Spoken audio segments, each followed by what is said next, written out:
Daughter takes that. Hmm? I mean, it's not a daughter's house. Oh, did you? And we explain on that all day. Sometimes you have that days like that. Oh, right. And it's something I was. Yes. So, yeah. Was at the end of, in the fall, we did a golf outing, I had never really know what this stuff. Yes, it is. That's Marlboro. Yeah, it's in Marlboro, that's why I was worried. Yeah. Ooh, I was like, man, this, the county courses. County courses are, Mount Holland has beautiful Oh, college yeah. campuses. He could be on. Well, that's the opposition. That's the thing. That, they didn't file orchard. Because that's gonna get developed now after all these years, but it's kind of down fallow. Well, and COVID, golf became so popular. So it really became like everybody's in the home. And there was something you could do. Yeah, it wasn't just nerds that come out of golf. But, yeah, they're fun.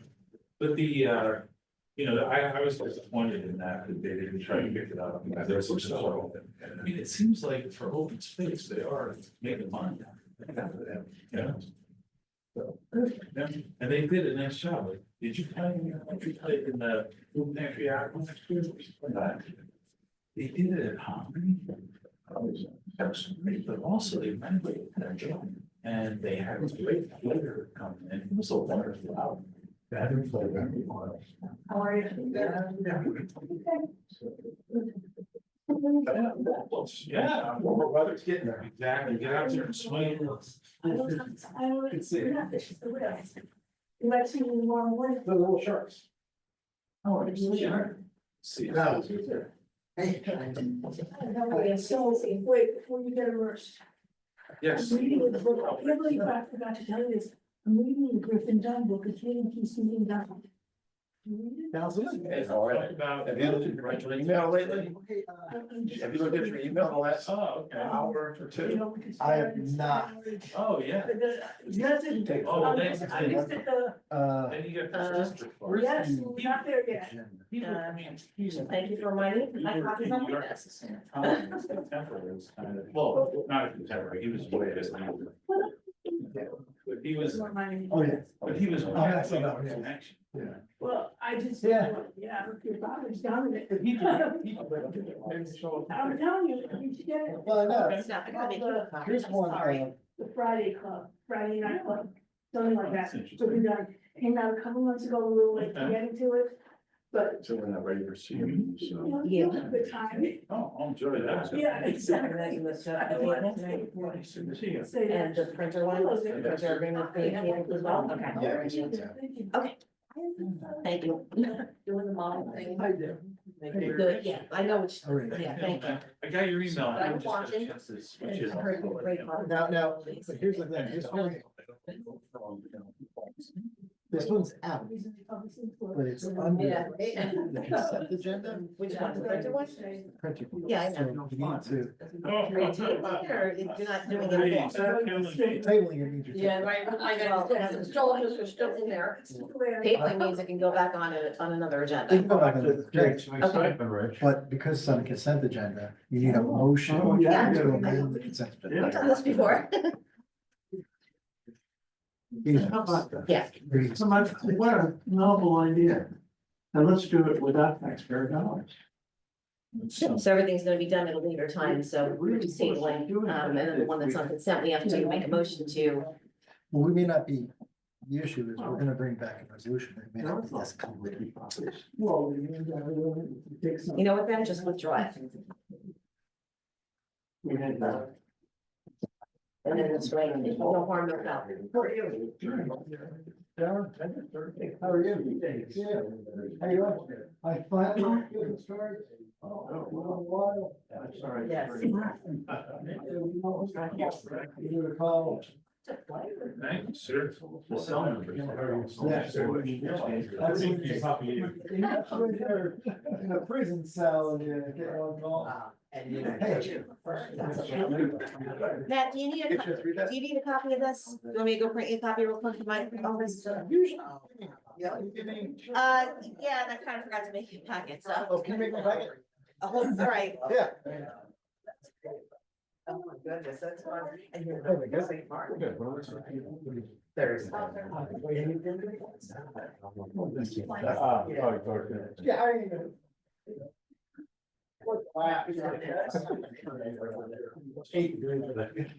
Well, that's, we're doing this today, was the. And you're saying, well, you have to do something, you have to do something. Okay. You know, but we're just looking at actually going to Jensen Beach, you know. Split.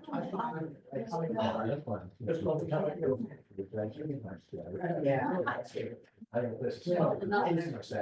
Yeah, and it's not just right.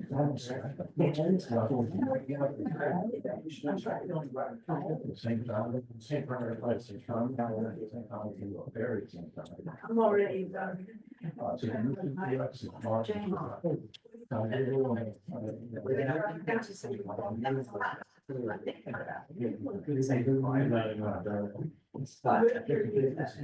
Yeah, but anyhow, we're kind of last time of ourselves. Yeah. Yeah, well, just for the relatively short. Yeah, now, we were gonna go low. I shut up. Hi, Paul, how are you? This is a good one. Finally made it to a meeting live. Good. Yeah.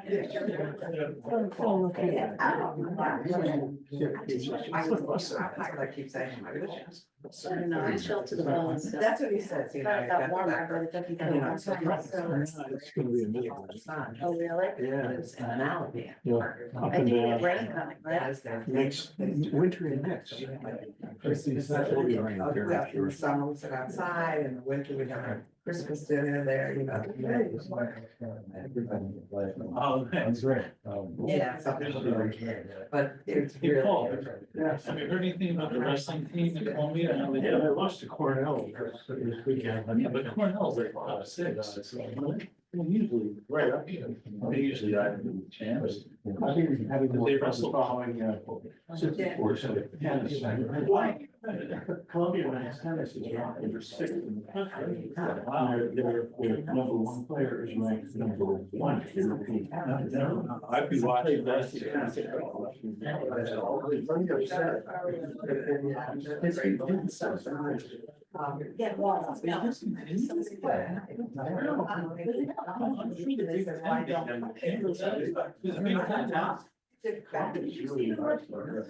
Sir. I missed it. Oh, I did.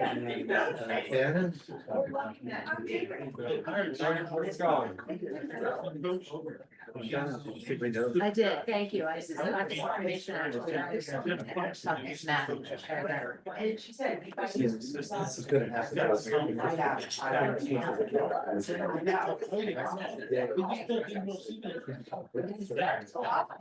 Yeah.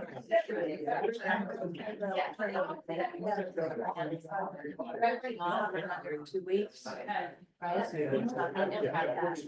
Yeah. I took the jack. Right. Okay, well, that's great. I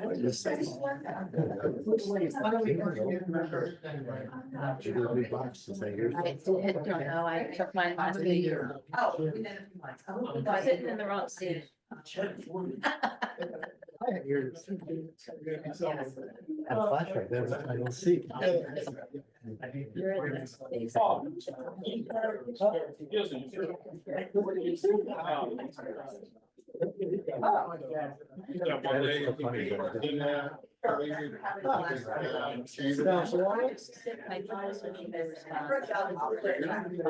daughter's with you guys. I gave it to him. I do have to follow.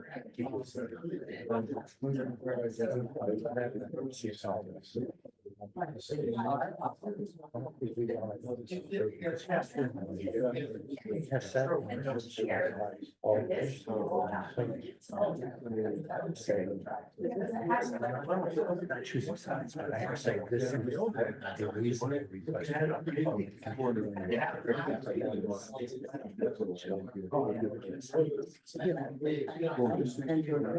Right, yeah. Yeah.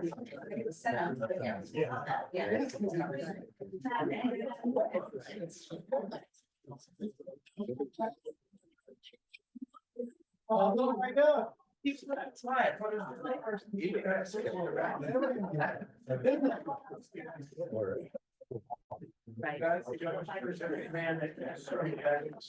Right. Hey, Ben.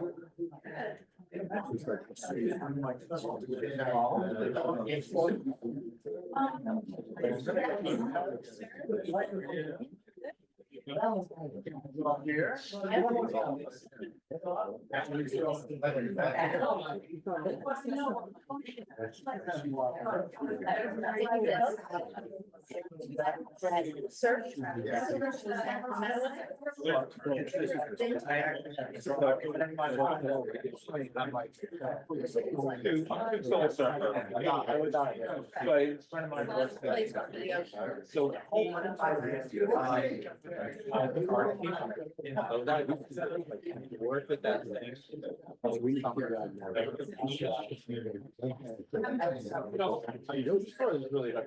Wants to get his hands.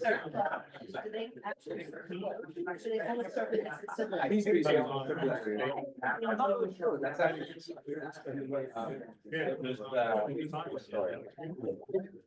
So that was like. Yeah, same thing. They're like. Oh, that's it, yeah. Robin, she's probably packing her in. Oh, thank you. We got a plan. I didn't want to get in the car. I have to get- That's all they The mayor.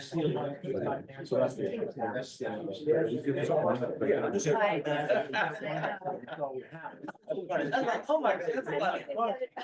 I'm surprised that. Okay, this my room. Right, you'll be able to use up those cards. Funny. Yeah. Right. Right. Just little shit. Everybody go. I mean. And I would hang up. And I'm like, okay, now I'm gonna this way. I'd be like, okay, this is. Yeah. Answering your inquiry, I think Wednesday. that's good, yeah. And you talk to me, and swear Tuesday, Wednesday, and you're playing. Like, you don't where you're gonna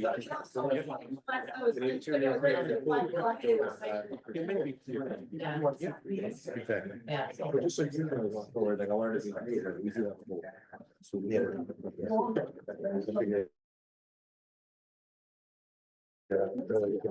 Sorry. Oh, no. Thank you. I got the work for you. I got you. I don't want you to spread. We're gonna tell Me them. neither. Call the meeting to order, please stand. Pledge allegiance. To the flag of the United States of America and to the republic for which it stands, one nation, under God, indivisible, with liberty and justice for all. I wish to announce that the 48-hour notice is required under the Open Public Meetings Act was emailed to the Asbury Park Press, the Coast Star, and the New Coaster on December the 19th of 2024. That a copy has been placed on the bulletin board in the borough office and that a copy has been filed with the municipal clerk. As a courtesy to the public, this meeting may be attended via Zoom. If for any reason the Zoom portion of this meeting fails or is disconnected, the in-person meeting will continue when action can and will be taken provided that there is an in-person quorum. Ms. DeNoble? Here. Ms. Greenblatt? Here. Mr. Nowicki? Here. Mr. Weber? Here. Mayor Gubatosi? Here. Okay, good evening, ladies and gentlemen. Before we get to our item number 5 workshops, I want to make a motion to table 3 different resolutions that we had hoped to be able to present this evening, but each of these, for different reasons, need a little more work. Those would be Resolution 2025-77, which is the lease agreement for our copiers and printers. And Resolution 2025-82 related to our engineer CME and the sewer replacement. and 2025-83, also related to CME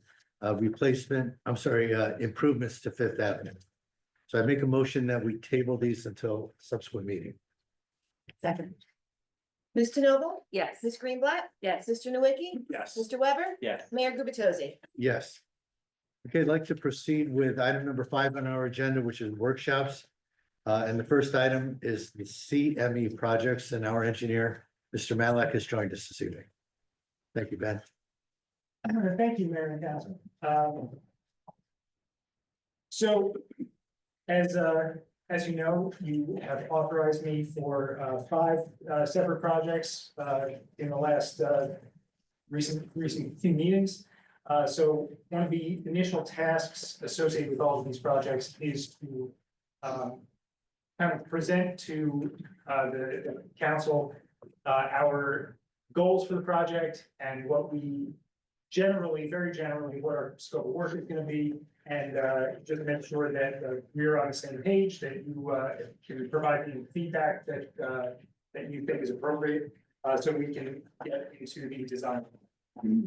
So I'll jump right into it. The first project we are working on is the recreation center improvements.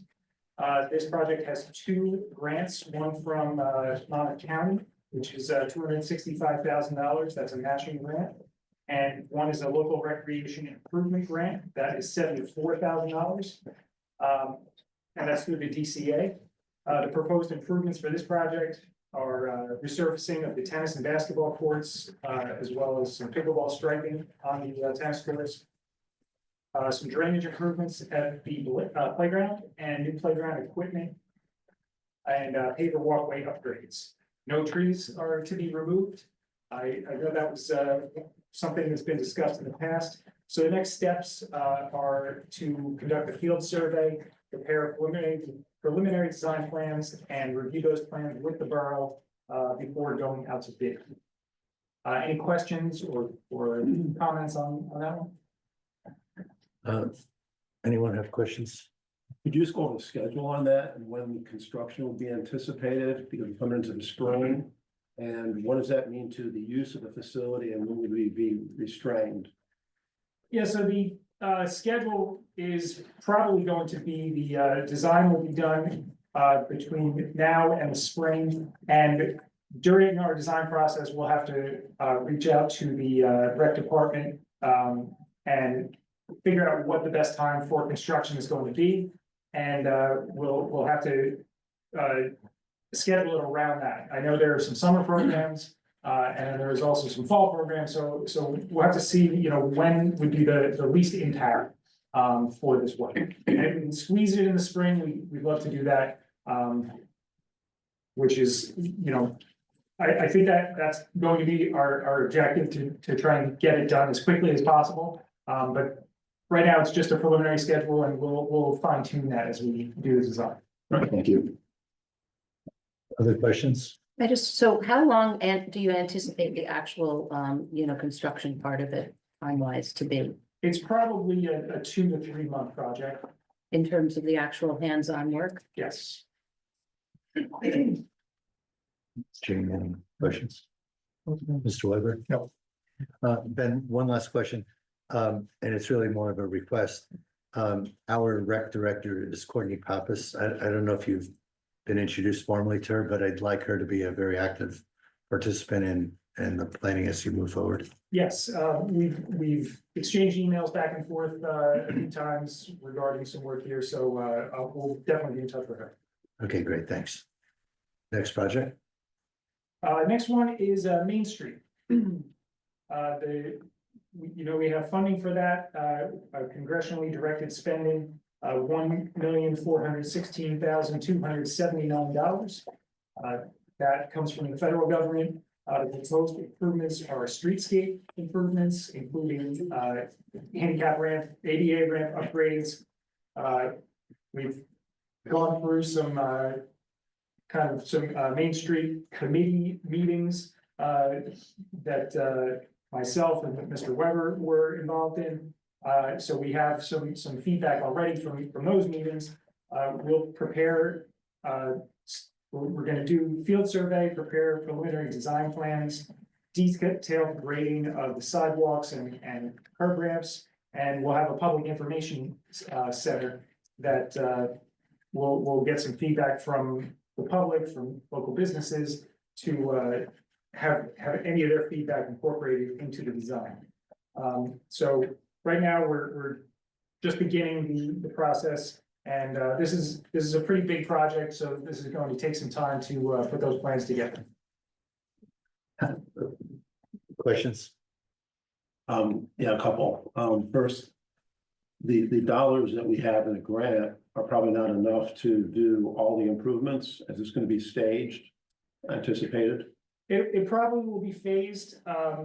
It depends on if we can secure some additional funding. I know that another round of the same federal funding was applied for. I don't think that has been announced yet, but you know, we're hopeful that comes through. And if not, then we'll look for other avenues or you know, put together a phasing plan to incorporate the improvements in stages. And have we resolved, or maybe not, but I think there was a couple different options of either replacement of pavers or repair and or a combination thereof.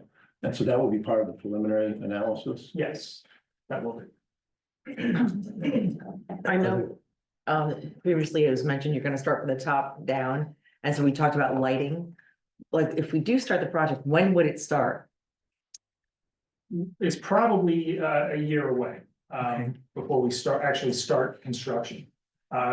Because of the funding source, it requires a lengthy federal review process, which can take several months. So I anticipate that's gonna be, this is gonna be a 2026 construction. Thank you. I just want to add, kind of answer Councilman Nowicki's question. At the committee level, we talked about the pavers. I feel like we ended up with just replace all the pavers. I know other people, we went back and forth on the pros and cons and the cost analysis of that, but I mean, according to Biagio, head of our DPW, and he's a mason by trade. They don't make pavers like well, I shouldn't say it that way. The pavers now are better than they were 25 years ago, and we're actually gonna get 40 years out of them, whereas the ones that are there are like basically not 25, a little between 25 and 30, I guess. It's probably about right. So there's that, and yeah, with the lighting, we're going with the double lights, the ones that go down, right? Okay, we like that. And I think we answered my other question about we're a year away. Oh, with the funding, weren't we talking about maybe that other funding, maybe we would find out in February, like maybe later this month, or? That's very possible. Okay. It depends on, you know, when Congress actually issues that memo of, you know, this is the allocation of funding. And with a regime change, I don't know if it's going to be the same time or as last year, or if it's gonna be extended out. We're not really in memo issuing mode right now, so, all right, we'll see.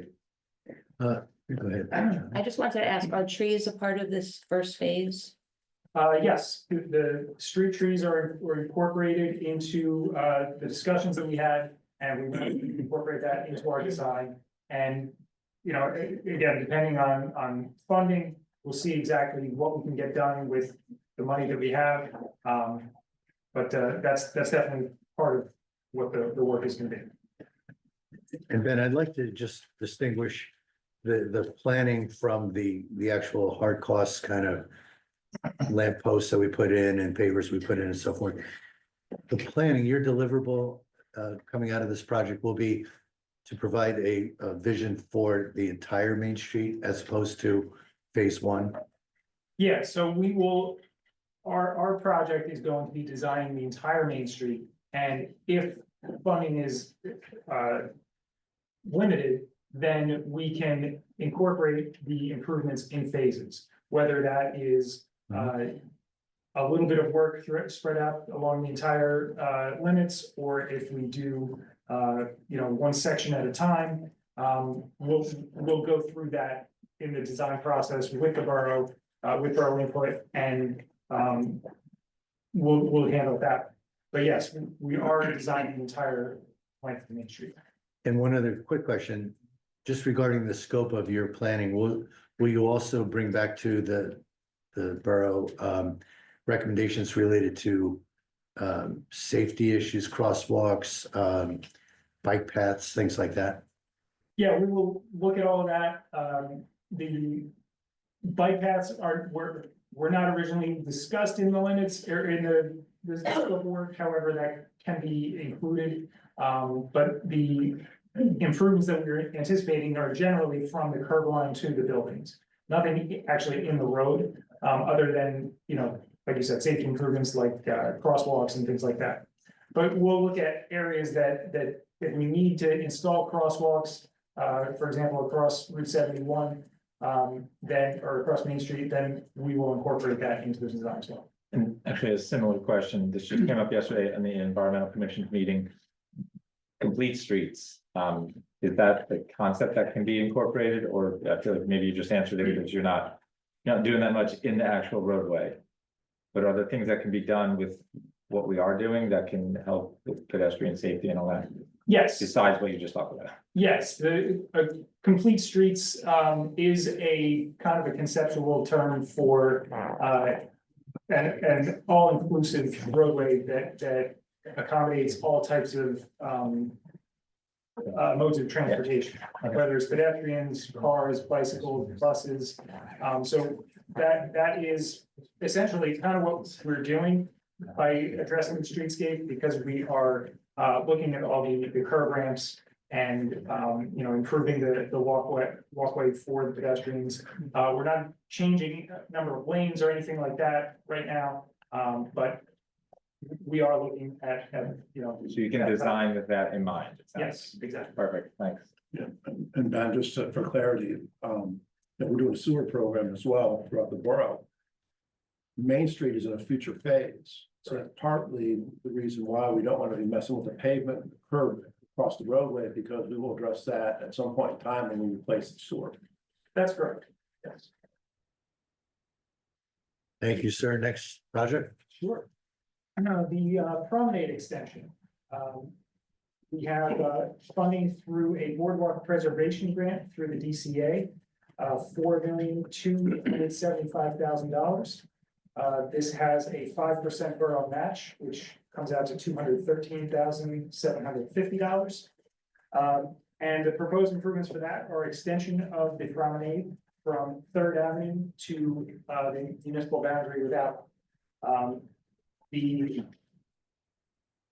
funding for that doesn't get us all the way there, but again, we're continually looking for additional funding for this project.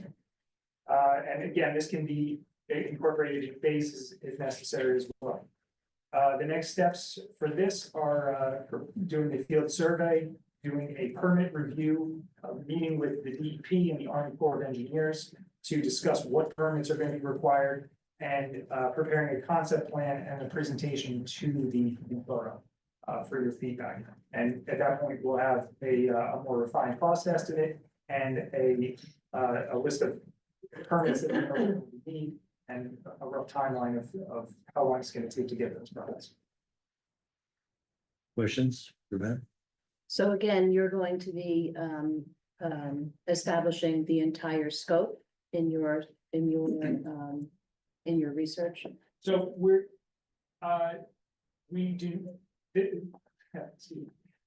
we are authorized for conceptual design right now. The detailed technical design with structural design and all that is not included. We wanted to do a conceptual phase first to see what the permitting needs were going to be, how long it was going to take, and also how far we could get with the funding that we have. So you may design the entire thing at once after the concept is done, depending on the borough's preference, or we could just design the first phase to utilize the funding that we have. But we'll figure that out during the concept phase. But your conceptual will be the alignment of those whole limits. Yes. So we will have a vision of what we're going to do, the continuity to add on from 3rd, so that we will know basically where it's gonna be. And then your detailed design may be phased. Yes, that's great. And when do we anticipate this to begin? So we are, the construction union. So the grant has a deadline of completion of December 31st, 2026. And that seems like a long way away, but the permitting could take several months, similar to the Main Street permitting. Although this is with the state, not with the federal government. So it's probably, again, a 2026 construction, and it'll probably go in, toward near the end of 2026. So are you saying that we have to have the construction completed by December of 2026, or that we would have to award a contract by December of 2026? Money is supposed, from what I understand, the money has to be spent by 2026. So Based on that grant? Yes, It's actually not a long time, if Yeah, you right. think about it. right. So we also know that DEP is going to be doing the outfall project to Ocean Avenue from Sylvan Lake. And so that construction could be in the same time frame. So we should look at having this coordinated, as well as other projects that are progressing along Sylvan Lake there. Sure. And Ben, I know you're still gonna talk to us about the about Sylvan Lake in particular, bulkhead there. But just building on what Councilman Nowicki just said, please do keep in mind that we almost have this ecosystem of projects surrounding Sylvan Lake. We not only have the potential ultimate restoration of the lake itself, we've got these outfall pipes, we've got the extension of the promenade, we've got the bulkhead and so forth. And we just want to make sure that they're all coordinated. So Paul, you're absolutely right, but beyond that, we've got 4 or 5 different projects. So I'll skip ahead a little bit, but Marty McHugh has been recently identified by the Sylvan Lake Commission as an overall project coordinator for Sylvan Lake related projects. And he's somebody we should definitely make sure you're connected to. I know you've been introduced, but he'll be coordinating at a high level those projects and be working with you as well. Yes. Okay, great, thanks. I just had one question in terms of timing. So we really don't want to infringe on the summer time for this project. And can this actually be done in the fall? It depends on whether we do the entire project at once, or if we have to phase it. I don't have a construction schedule yet. We'd have to speak to contractors to see exactly how long they think it would take to do this work. But that would be the goal, to try and do it between fall and spring. But we'll just have to see. Again, with the permitting aspect is gonna take some time, and that will probably dictate the schedule. Okay, very good, thank you. Next project. Next is 54 Ocean Avenue. This is an asset activation grant through the DCA. It's a $50,000 grant, which is eligible for planning and design work. The proposed use of that money is for the design of the reuse of the old pump house building. I believe there have been several discussions about this over the course of the last year or year and a half. So the intended purpose is no building expansion, no raising the roof of the building.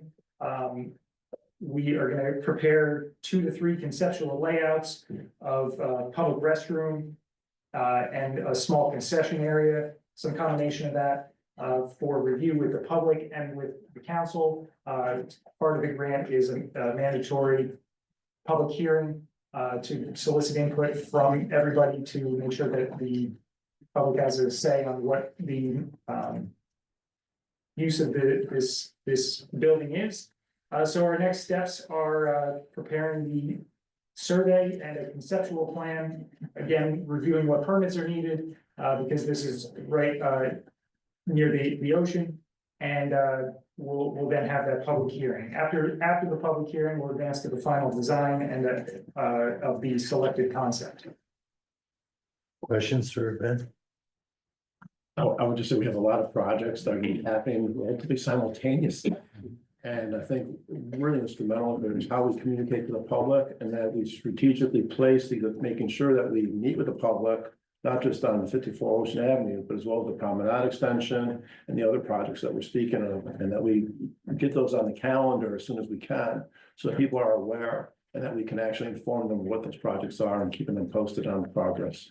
Yes, I can definitely set that up with your administrator to figure out, you know, how we can either do these all at once, or if we're gonna stagger them for different council meetings. Excellent. Last one is the Sylvan Lake Bulkhead. This is funded through a NJDOT Local Transportation Project Fund grant, $2,442,600. The proposed improvements for this are replacing the bulkhead that is failing. We are going to be surveying, preparing a concept plan, and I've already I attended a meeting with the Sylvan Lake Commission last week. We'll be setting up a meeting with them to review the concept before we present it to the council and to the public.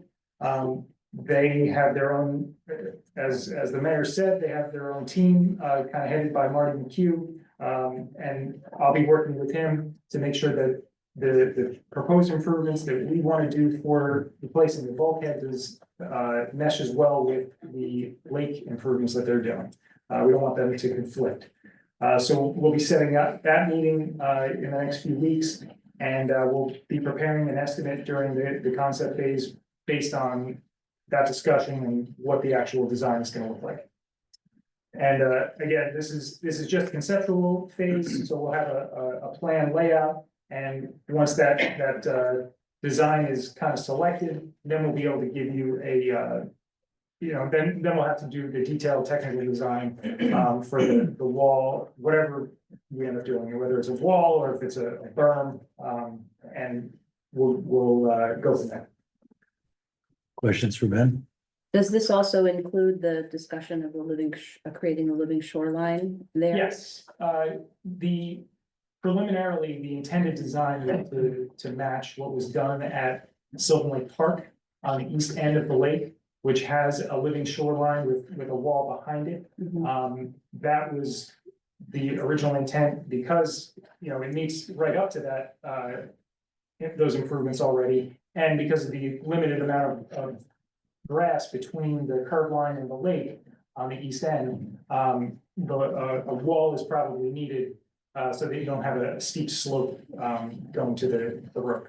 And is it yet to be determined? I've heard discussion about these capsules that some of the dredge material can be utilized. Yeah, that's yet to be determined, and that'll be part of the discussions I imagine that I have with Marty McHugh and that design team. And just for clarity for people, that the Littoral Society is doing a project to look at the health of the lake. They've been working with, Avon with the living shoreline, and now it's looking at the overall health of the lake and whether or not we can actually do things to improve the health of the lake. There's a lot of silt, and perhaps there's some opportunity to remove some of the silt from the lake and reuse it along the walls, and other, things that we can do for access to the lake and beautification. But the goal is to make this lake healthy, and so that it can be resilient for, storm events, but also that it's a healthy aquatic life for all the marine life and, aquatic life that's going on there. So it's really a great opportunity for restoring the lake. So any other questions for Ben? Ben, can we just hang out just a few more minutes, because in a few minutes, we'll give the public a chance to ask questions, and it'd be great if you could just be here to answer. Sure. Okay, so we'll continue. So we're good for CME right now. And we'll continue with a brief update on 319 Lorraine. Yeah, you probably should. And as Councilman Weber exits stage left, probably two important things we want to discuss: artifacts and Council President Denomo. I think you'll give us an update, and then gradation plan and Councilman Nowicki. Hopefully you can give us a quick update. Sure. I guess I'll start. So with the artifacts, we do have to follow the state statute NJSA 40A:11-36, the sale or other disposition of personal property. And the governing body may authorize by public auction the sale of its personal property not needed for public use. So there's a process that we have to follow, and it would be an auction. And I have contacted several auction houses, and we're narrowing it down to a few at this point. Ideally, we would do a preview and then an online auction. And of course, the Historical Society is invited to remove some items. I think they have 3 or 4 that they requested, but of course, that would be for public use. So that would fall under the state statute. So we have to do this before and kind of in the same time as the removal of the buildings. Because when the windows are gone, obviously, they'll have to be boarded up temporarily or something until the building gets taken down. So we try to shorten that process as quickly as we can. So then after that, we have to go into The demolition of 319. the demolition. Yeah, so, as you may or may not be aware, a bid was, held back in December for the demolition of, 319. And also the process, took an application in front of the land use board that, to subdivide those, into 4 lots to be auctioned, in the future. The land use board did in fact, agree to advance that and approve that subdivision. Subsequent to all of this, bids were then received from a half a dozen, approximately eight bidders. And looking at through those documents and looking at feedback from the public of concerns over the grading, how the property would be graded, that the land use did not require a grading plan to be submitted to set the elevation of each lot, as well as some other items in the bid documents. We're looking to reject those bids and re-advertise it by addressing the issues of what is the grade of the lot going to be, establishing the grade, putting that clarity into the bid documents and then re-advertising it. And so we're anticipating that that could happen here very rapidly. It's not a big effort, but we're going to have to retain CME to be able to do that as a town engineer and to administer that contract going forward.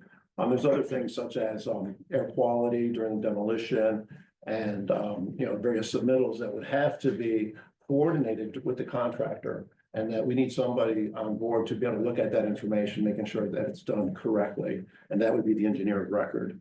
And so we need to get that in place for the demolition. And all of that has to be then coordinated with the disposition of the artifacts, the relics.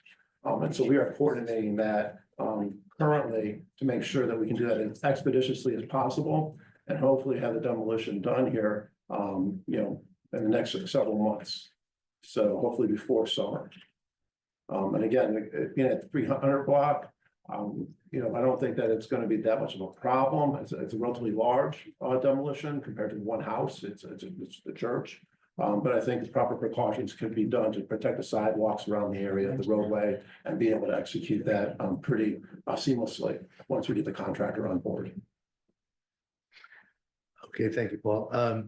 Council President DeNoble just mentioned one other thing that's worth sharing with the public tangentially related to this, and that is with the new development, once we've demolished the church, subdivided the lots, sold the lots, have new construction, hopefully 4 residential homes, that will substantially increase the value of the lots.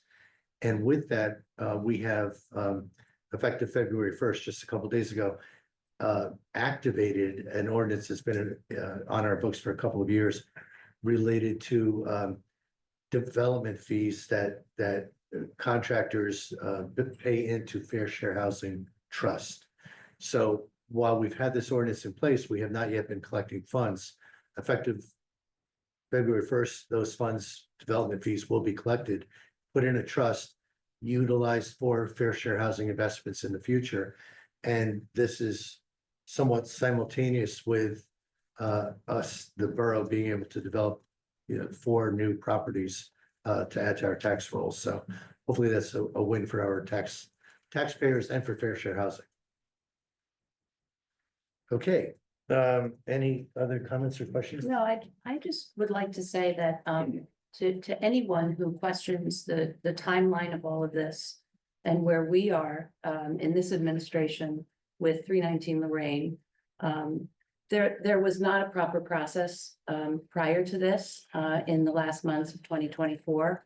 And I guess in some ways you can say it set us back. So for anyone who feels that, that we're stalled, that this project is being stalled, I think we are very responsibly trying to go forward to dispose of all of the artifacts in the building and do it properly. And that we also want to protect the residents who are in the area, in the neighborhood, in terms of the demolition. So we need to do this right, and I think that we're setting out to do this properly and going as quickly as we can. Okay, thank you. Our next item on the agenda under presentations and bids. No, I'm gonna do that with Okay, great. agenda questions. I'm sorry. I was going to say our next item is annual debt statement discussion led by our interim CFO, John Barrett. Mr. Barrett had to step out of the room, but he assures us he'll be back in a few minutes. So, Do we have, Councilman Weber come back? oh, yes. I think Julie just went to go. Okay. Always forget about him. How do we always forget about Councilman Weber? So as soon as he is back, we will continue with the agenda, but we will wait for his return So workshops going with public comment. Ladies and gentlemen, you'll have a chance to ask questions about the workshops when we get to public comment in a few minutes.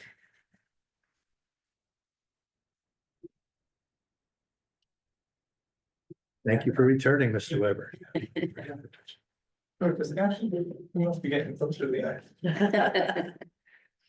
Okay, so I'll make a motion that we temporarily pass on presentations and bids until our interim CFO can rejoin us and move on to approval of minutes.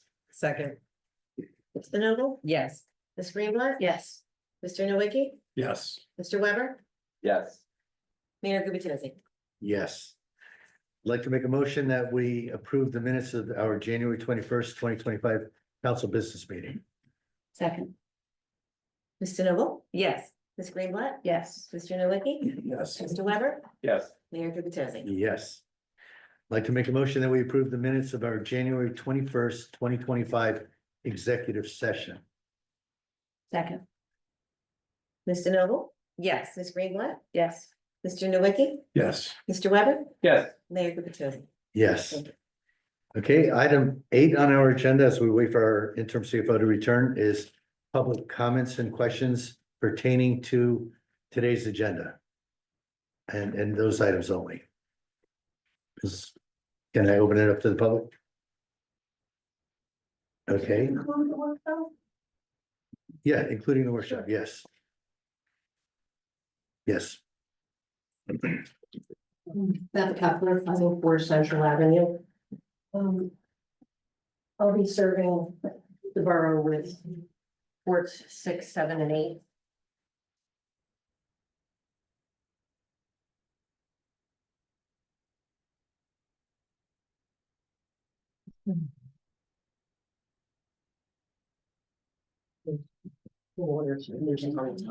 Just speak one of us, not a speak list. Ladies and gentlemen, members of the council, my comments this evening are in regard to agenda resolutions 2025-80 regarding approval for the rebid of the church demolition RFP in 2025-84, approving the contract for Mr. Cannon as borough attorney. Unfortunately, I must shed light on a disturbing and serious matter that concerns us all. I have been saying since July of 2023 that there was a criminal network at play within the Fox administration, and now I have irrefutable proof the Fox administration engaged in practices that were not only unethical, but also illegal.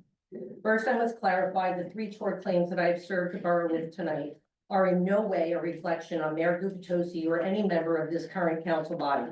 These claims pertain exclusively to the actions committed by Larry Fox and his corrupt administration. We were led to believe TNM drafted the RFP for the demo of the church in 2024. However, after the last council meeting on January 21st, Borough Attorney Greg Cannon and Borough Clerk Erica Costas revealed that, and I quote, Larry Fox, Meredith DeMarco, and Greg Ferenbach wrote the RFP for the demo of the church. It's important to note that they are not qualified licensed engineers. Despite this, they put TNM's name on the RFP after repackaging TNM's scope of work without their knowledge, consent, according to Mr. Cannon and Ms. Costas. This fraudulent and plagiarized RFP was then put out for public bid, and bids were received on this RFP, which is both illegal and a significant liability issue for our borough, to use Mr. Cannon's words. When Greg Cannon and Erica Costas discovered this misconduct, they failed to alert the authorities as required by and in violation of their oath in office and professional licenses. Instead, they chose to keep this information hidden from the residents and discuss the matter candidly behind the scenes.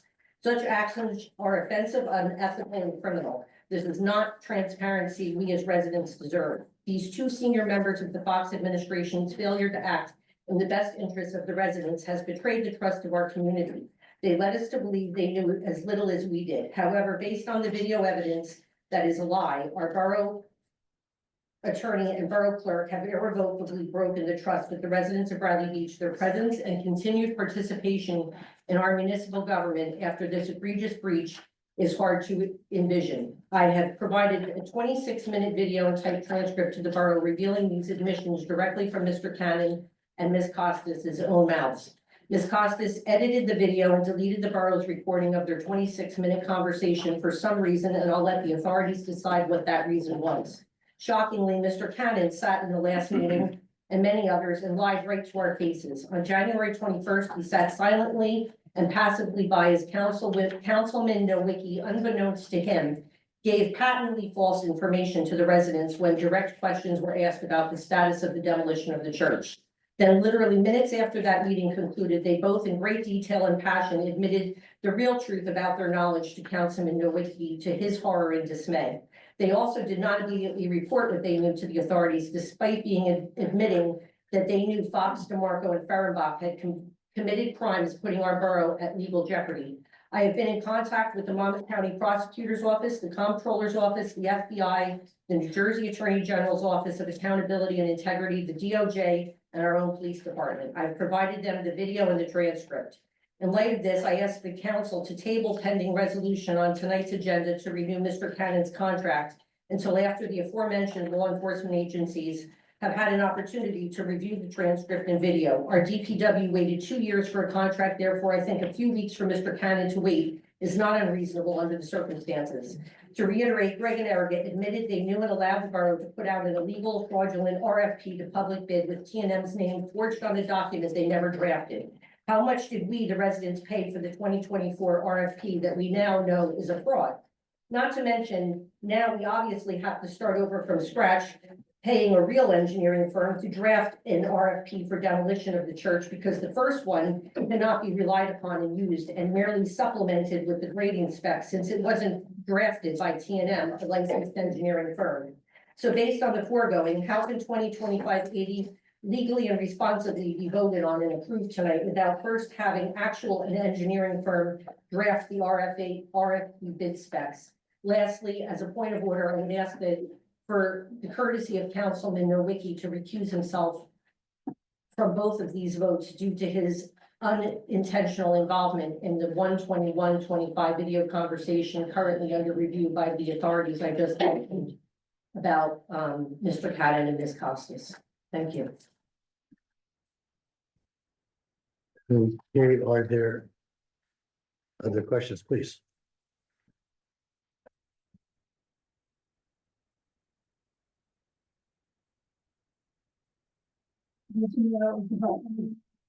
Regarding the workshop on the rec center. So I heard regarding the other projects, and I get it, only 4 weeks. You guys are outstanding, you're really trying to grasp. I can't even imagine what, so thank you. But for all the other projects mentioned, whether it be because it was a condition of the grant or not, there is supposedly going to be an opportunity for the public to address the other projects. I did not hear that mentioned regarding the rec center. And, I would like to request that there be an opportunity for the public to give their input on the rec center going forward and their ideas and their yays and nays. Thank you. I think that is the assumption. The assumption is that when Mr. Malik joins us for a public session, we'll actually cover all the projects. I'm stating it as a fact now. And Mr. Malik nodded his head in agreement. Let the record show. But it wasn't said. Very good. Yes, sir.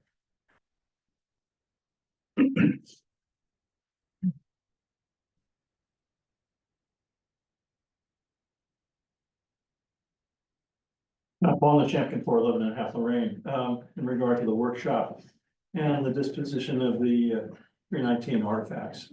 I assume that the process of it starting from the beginning again will need somebody to re-inventory what's actually in there, because the last inventory was really sort of just a pick and choose. It really was not a very accurate one.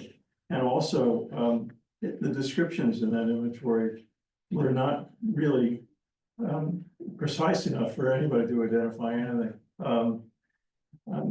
In my last visit, a week and a half ago, to photograph the interior, I noticed a few items that are really quite interesting and valuable that were not on that inventory at all. So who is going to be in charge of that?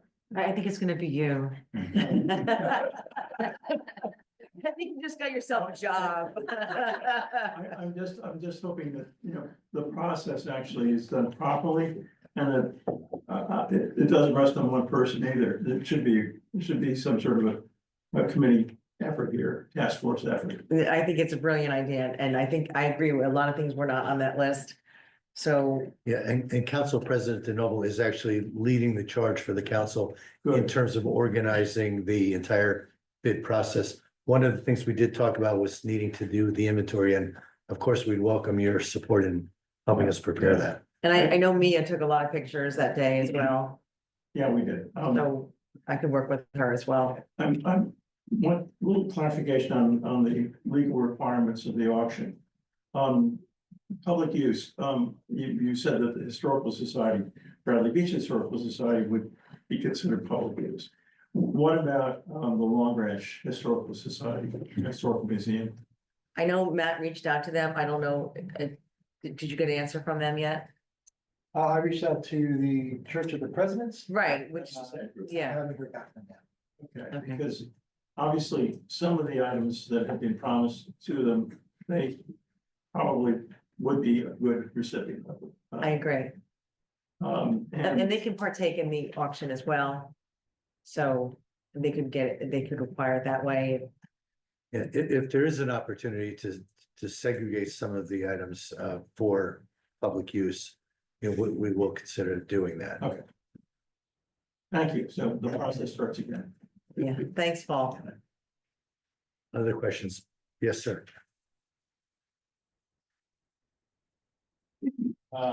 Thomas J. Cohen, 612 Third Avenue. Mayor, you mentioned the affordable housing ordinance. Was that from 2017?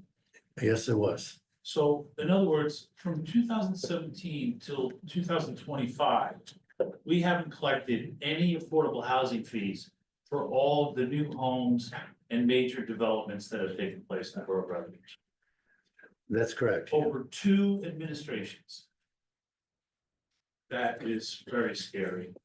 But thank you for putting a sign on the building at the Biazzi Center, at the construction office, letting everyone know.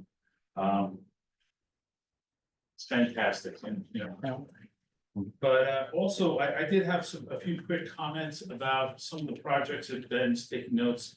I'm a 30-year property owner on Main Street. I was never allowed to be in the committee that was set up by the previous administration for Main Street. And I'd be happy to help. I have a historical knowledge of the work that was done in 1997.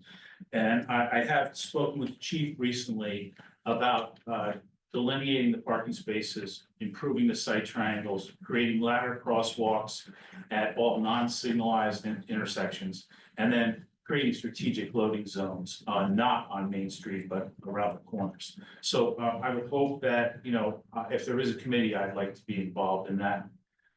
Also, you do have projects that were done, like the Perfect Perk in 301 Main. They did a beautiful paver walkway, and it's, to say we're gonna rip it up, it's just really not, I don't think, correct. One other thing I'd like to add is that any driveways fronting on Main Street really should be done in concrete and not in pavers, so pedestrians understand that a car could pull out here. That's one thing that we haven't done before. Also, for the recreation center, I didn't hear any mention of the greenhouse. And, it's pretty much an eyesore to do all this work and leave the greenhouse and not figure out if it's gonna be a dog park or a pickleball area, or I think that needs to be addressed, by the town, and I would almost hope that we should just do pickleball and not do tennis. There's other places to play tennis. That would be my thought process on that, and I really hope that there's no concession at the beach. If it could be a very large men's room, very large women's room, and a family bathroom, all of comfortable size and service, I think that would be the best for the town. But thanks very much. I look forward to the interactions and the public comments that have been requested by Councilman Noe on these items. Thank you. Thank you. Any other questions in the audience? Eric, we have. Yes, you have one person, Don Greenberg on the board. Hey guys, Don Greenberg, 302 Park Place Avenue. Just a question about Main Street. Did we ever get a resolution on whether we're going to get the utilities underground? We have determined that it would be not only prohibitively expensive, but it would probably grind our businesses to a halt for numerous months. So I believe I personally have moved on from making that request further. Okay. And this isn't an agenda item, but while I have the mic, none of the Charter Study Commission meetings for February are on the website. So if Erica could get those on there, that'd be awesome. Yes, they are. Oh, I just got an email that they weren't on there. I put every single meeting on that website the night that you guys decided when you were doing them. Okay, well then I will double check that because I just got not an email, I got a text that they weren't on there. Okay. So they're on there. Thanks, Erica. You're welcome, Don. That's all I got. Okay. If there are no more, are there any more public questions or comments? Okay, we'll move on to our, what was item number 6, presentations and bids. Our interim CFO, Mr. John Baird, is joining us this evening to present the annual debt statement. Good evening, Mayor and Council. How are you? I Very did good, thank make some copies here. Let me just show them up there. Should be fine right there. Thanks, John. The press. You want Yes, please. Thank you. Thank you. You don't get it. Sorry. Mayor and Council, I apologize, and I know there were so many people here, I would have made a lot of extra copies, but I do have maybe 6 copies if anybody wants it. Anybody, you can raise your hands first from the first gate. You got them. It's okay. It's over. Please. You guys can share that if that's okay. John, would it be okay for you to email it to me? And if anyone wants to Yeah. email me, I'll send it on. Okay, in fact, I'll reserve my comments for the next one.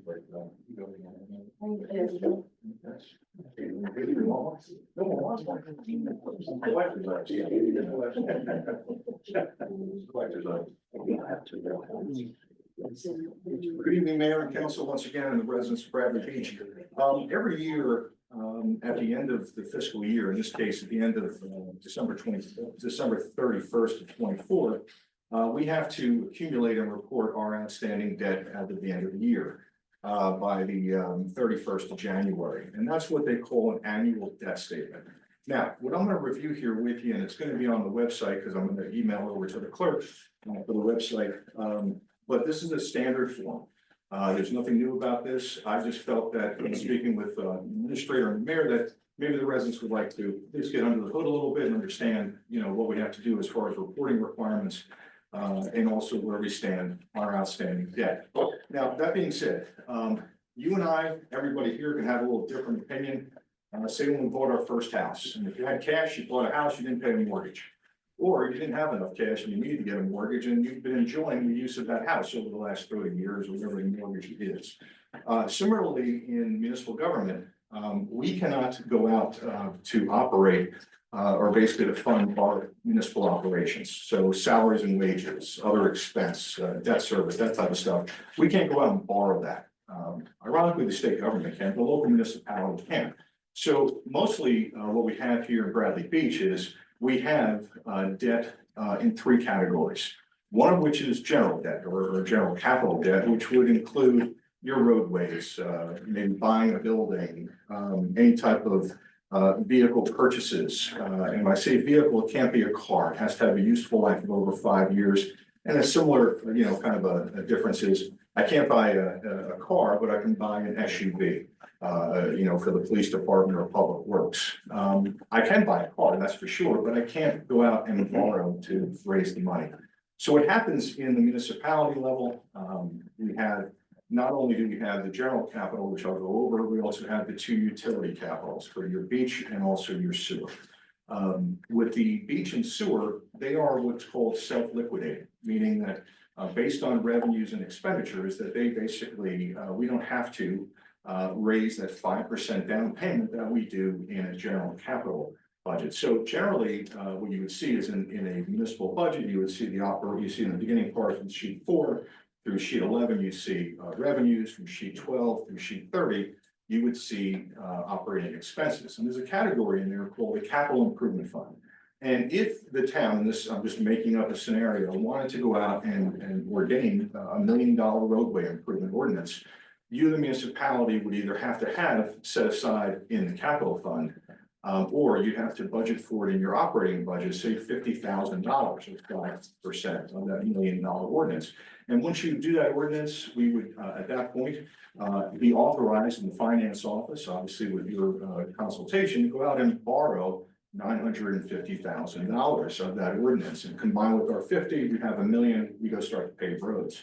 Now, you have certain things in your finances that, in essence, are called authorized but not issued. So, as a CFO and trying to manage the cash management of the capital fund, I need to know generally, what projects you're going to be moving on, because I need to make sure that the borough has the money on hand to pay those vendors. I don't want to single out our engineer, but he likes getting paid, right? And these type of things, right? So ultimately, when we work as a team with the mayor, the administrator, and the finance office, we're kind of taking a look at what kind of projects are for the 12-month, 18-month, 2-year time frame, so that I can manage the cash and borrow the cash. Now, there's certain areas that we can borrow the cash. Number one, we can go out in the open market, just like you would, say, for instance, a 30-year mortgage. Depending on the useful life of the asset, like a road or a building, as compared to, a police or fire EMS vehicle or, SUV, there's different useful lives. And ultimately, we have to pay back that money based on that useful life. So if I had an ordinance buying, say, $100,000 worth of SUVs for the police, I had 5 years to pay that back. If I had $1 million ordinance for roads, I'd have 25 to 30 years, depending on exactly what you were doing. So what I want to stress is on that first page, and I think actually, if it's okay, I'm going to skip the first page, because ultimately that's the accumulation of the pages behind it. So when we take a look at it, and of course the audience can do that as well, sheet 2 and sheet 3 are blank. And then we go into sheet 4, which actually are the bonds and notes outstanding for your sewer utility fund. And what I'd like just to go through, I'm just going to run down this real quick. Once again, there's no stupid questions. So that it doesn't just mean, residents or governing body. At any point in time, I'm always going to be available for any kind of questions that might come up. But under the sewer utility, you can see that item number 2 that we have at the end of 12/31/24, we have $674,000 worth of serial bonds outstanding. We also look at the bond anticipation notes. Now, the difference between a bond and a ban is that a bond is it's called permanent financing, just like your mortgage. But when you look at a bond anticipation, it's kind of like I don't use the word home equity line because it's not really, very similar. But a ban is that we're anticipating going out to issue a bond, permanent financing. So a ban is 1 year in paper. Basically, I can't go 370 days. I have to go 365 days. And every year, those bands get renewed, and we're paying only interest in those. Unless we've started to go beyond that third year, where we have to start paying a portion of principal. And once again, the principal is based on your useful life of the underlying improvement that that ordinance has had. Now, one of the things you see here on the sheet here is 182,490 of authorized but not issued.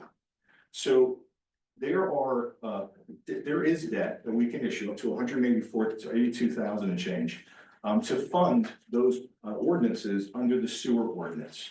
So right now, the majority of our money is in the bond anticipation notes. I would offer to you that utilizing the county MCIA pool loan, the Monmouth County pool loan program is the most economical way to basically raise money and permanently finance. Because we don't have to, on a local level, deal with a lot of the accounting and legal matters associated with basically issuing debt. We just go up to the county of Monmouth and we say, listen, would you mind, we'd like to float or basically permanently finance some of our outstanding ordinances. And then obviously, if we look at the bottom of this sheet, we have basically what's called the self-liquidating calculations.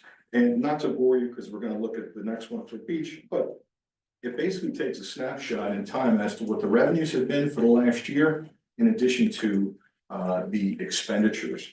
And if it is positive, in this case, line 8 says excess revenue of 45,798.49, then we don't have to raise 5% in a succeeding year's budget in order to do capital improvements. Now, we switch the page over to page 12, and it has the beach utility. Once again, boring, I'll just go over it real quick. We have serial bonds outstanding of 753,000. We have bond anticipation notes. Those are looking on page 5, at the top of page 5. We have bond anticipation notes. Once again, short-term financing was 3.4, almost 3.5 million. And then authorized but not issued of $2.4 million. And of course, the beach utility revenues and expenditures are also here as well. So once again, they're still up. But ultimately, when we have a self-liquidating debt, that debt is basically taken off our net debt, and I'll explain that when we get to the first page. On page 6 of 12, it just basically gives us that we have issued serial bonds. In this case, we have 3 different categories. For the general in 2021, for the 2024 library refunding bonds, and the 24 general improvement refunding bonds. And anytime you see the word refunding, that means that when we initially went out and issued the debt, we paid whatever interest rate it was. And then the interest rate market went down. And it gives us an opportunity through the local finance board, and certainly they just organize it so the municipality didn't have to go down to Trenton every time they want to refund an ordinance. Now it's on Zoom, but it's pretty much, as long as it has a 3% net present value of interest to us, then we can do it automatically. Basically, it's kind of like, you have a car loan at 10%, your credit score changed, now you can borrow for 4%. Not to say Bradley had any problem with their credit score, but in this scenario, we would refund that car loan into a lower payment. Very simple, like mortgages. Now, of course, mortgage interest rates are up. No one's refunding. They would certainly do that back in the day. So in addition, so we have $3.6 million of actual serial bonds outstanding. And if you turn to page 7 of 12, it really breaks out in great detail, especially for the general capital, the names of the ordinances, basically the purposes. So in this case, we have $1.1 million of issued bond anticipation notes. And we also have authorized but not issued. And once again, you see the big one at the end of ordinance 24, the various capital improvements for $1.8 million. So right now, total bond anticipation notes authorized and not issued, authorized and not issued, about $3.8 million. Our next page, page 8 of 12. We have a capital lease for equipment through the MCA lease agreements, and that's a nominal figure of about $37,000 for equipment that we have probably purchased over the years.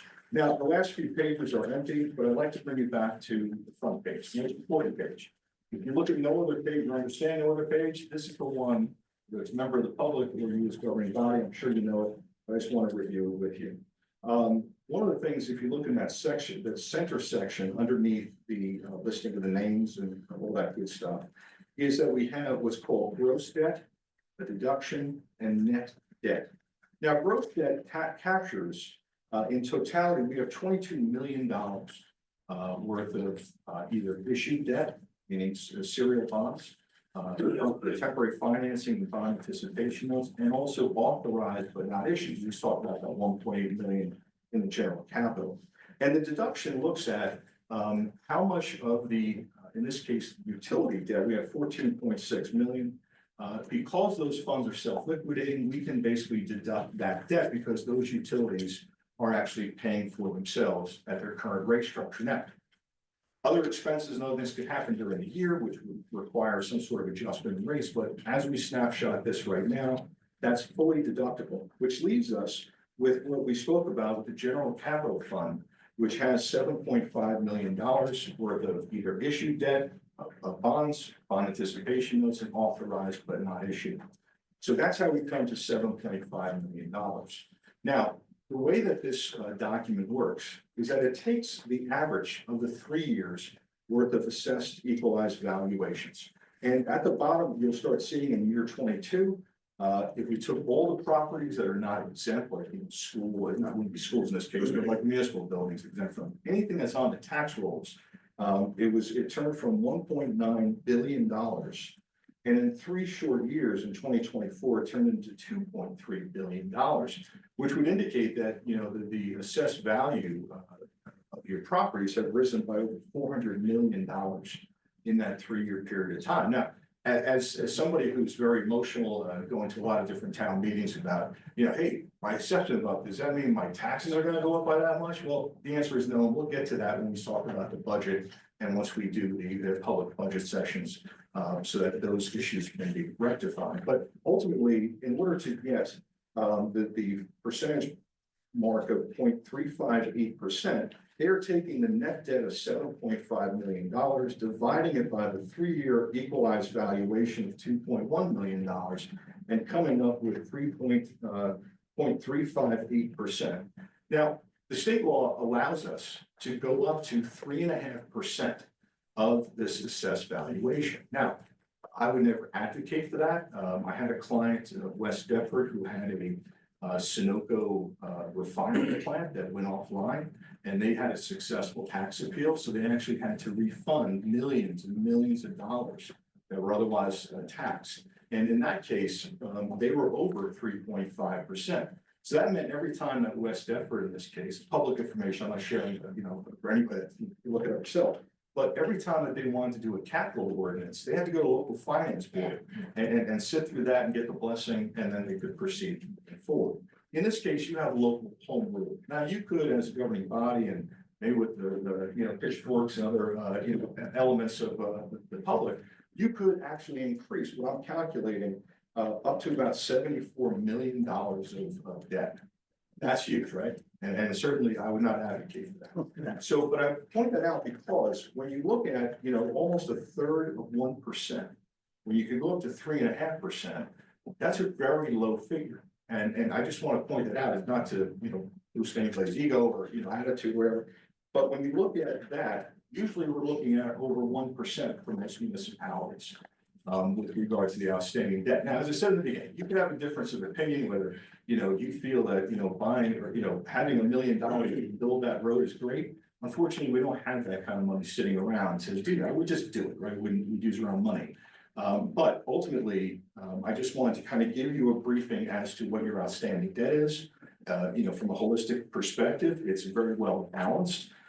It's not anything that's too heavy. I wouldn't say that your debt service payments are what's called conforming, meaning we shouldn't have big spikes in our debt service over the lifespan of these debt instruments. So when you look at the amount that we're paying for debt service year over year, it should be remain somewhat consistent.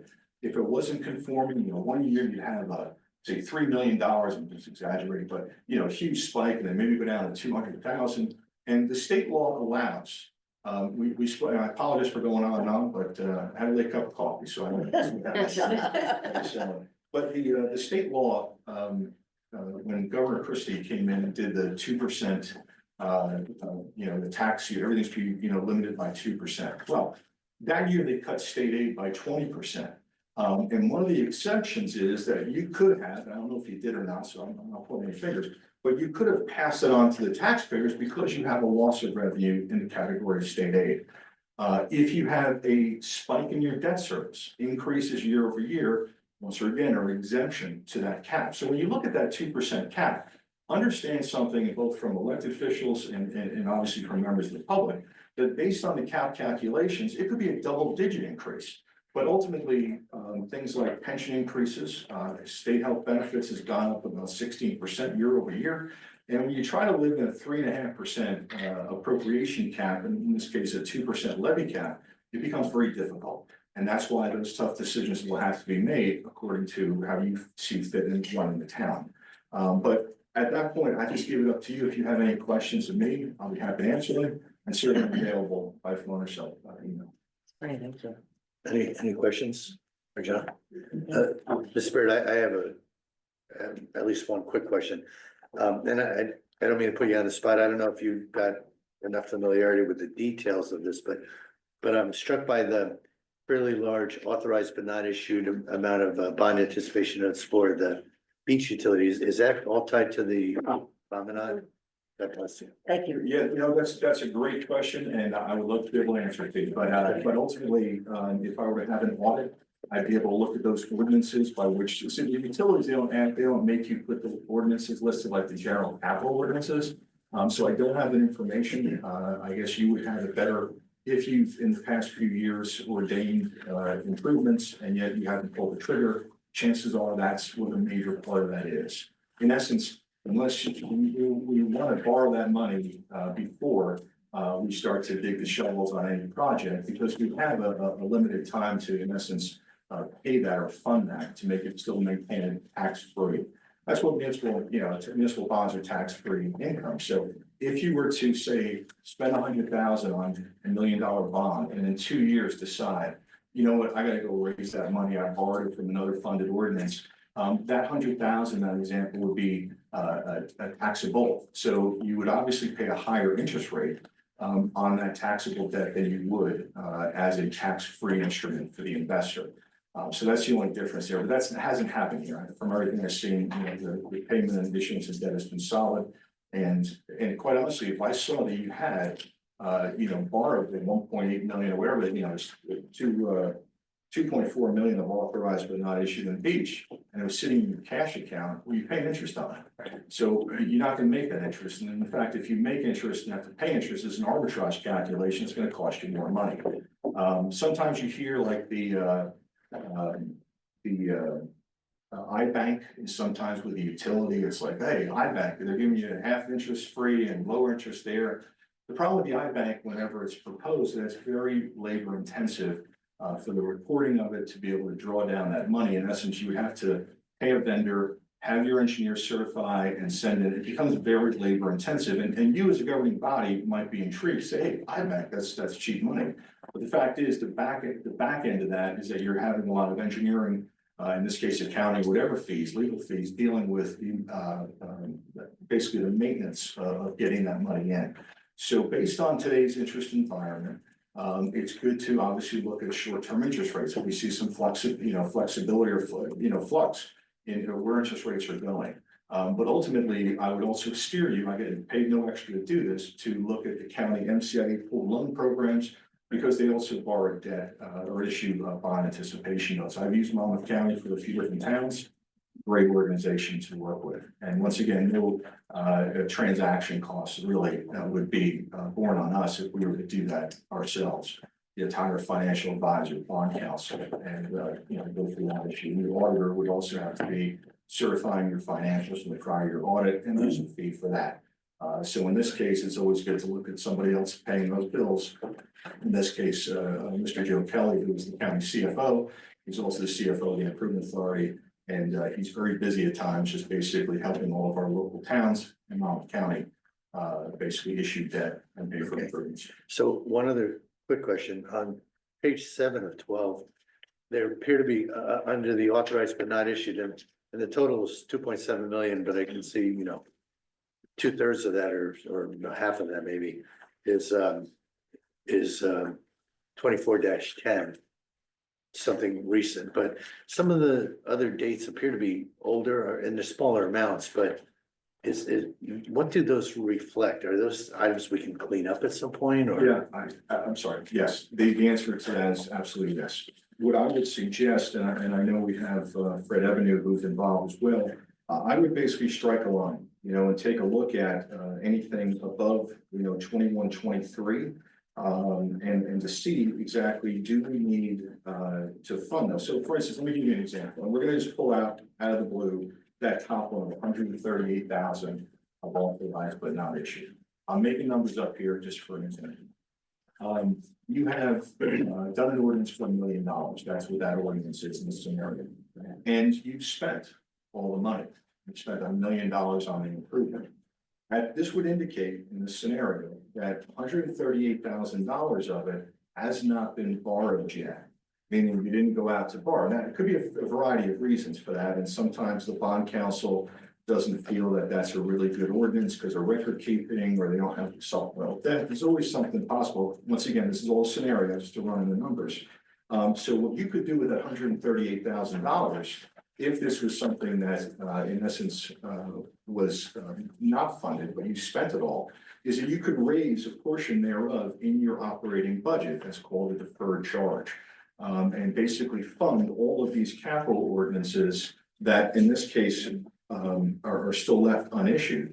But in the scenario that you have authorized 138,000 to go borrow, and I look in the books and records, and you have 138,000 of appropriations just sitting there that haven't been spent, we do a cancellation resolution to cancel the appropriation, cancel the authorized but not issued. That comes off your debt service, your annual debt statement. And then you can decide what you want to do. But ultimately, I think, just from a cursory review, that anything from 21, 24 and above up to the 1605, which was then repurposed into 1808, that's how it reads, should be considered and looked at by Mr. Avenue as to disposition of that. And a simple council resolution would basically cancel that. That being said, if you didn't issue 138 and I have $0 left, then we have to talk about either issuing that debt to fully fund that ordinance, or maybe carving it up over 3 or 5 years and funding that in the appropriations, which would be considered outside the cap, would be considered debt service, and once again, an exemption to the tax of 2% levy cap. Okay, thank you for all these explanations. I guess to recap, you would say, as our expert and CFO, you would say that we are in sound shape in terms of our borrowing. Close to, we're borrowing approximately 10% what we would be max allowed to borrow without throwing up any flags. Yeah, absolutely. I came up with 74 million. I'm gonna use 75 million. So yeah, we're at about 10% of that 3.5% that we can go up. I would not anticipate that, unless you really want to put electric on that Main Street you were speaking about before. At this point, I think slow and steady wins the race. And obviously a new mayor would obviously dictate as to where the focus of improvements and budgetary focuses are for running the town. But ultimately, that's on you. You're the policy maker with the administrator. Just got to count the beans and make sure they're there. Well, number one, thank you for your presentation. And normally we would not open this up to public comment. However, this is a unique opportunity to talk to our CFO. So I'm going to make a motion that we do open it up to public question or comment. Is there a second? Sure. Second. Mr. Noble? Yes. Ms. Greenblatt? Yes. Mr. Nowicki? Yes. Mr. Weber? Yes. Mayor Gubatose? Yes. So any questions or comments for our CFO? Mr. Cohen. You've already asked one question tonight. It's nice to meet you, Mr. Barrett. This forum, we haven't had this type of access to a CFO in a while, so this is refreshing. I know, Mr. Kelly at the Montgomery County MCA, how does he feel about lending us money without a 2022 corrective action plan and without a 2023 one? Okay, so ultimately, you would have to answer Mr. Kelly that question. Okay. I dealt with him personally on other matters for other towns.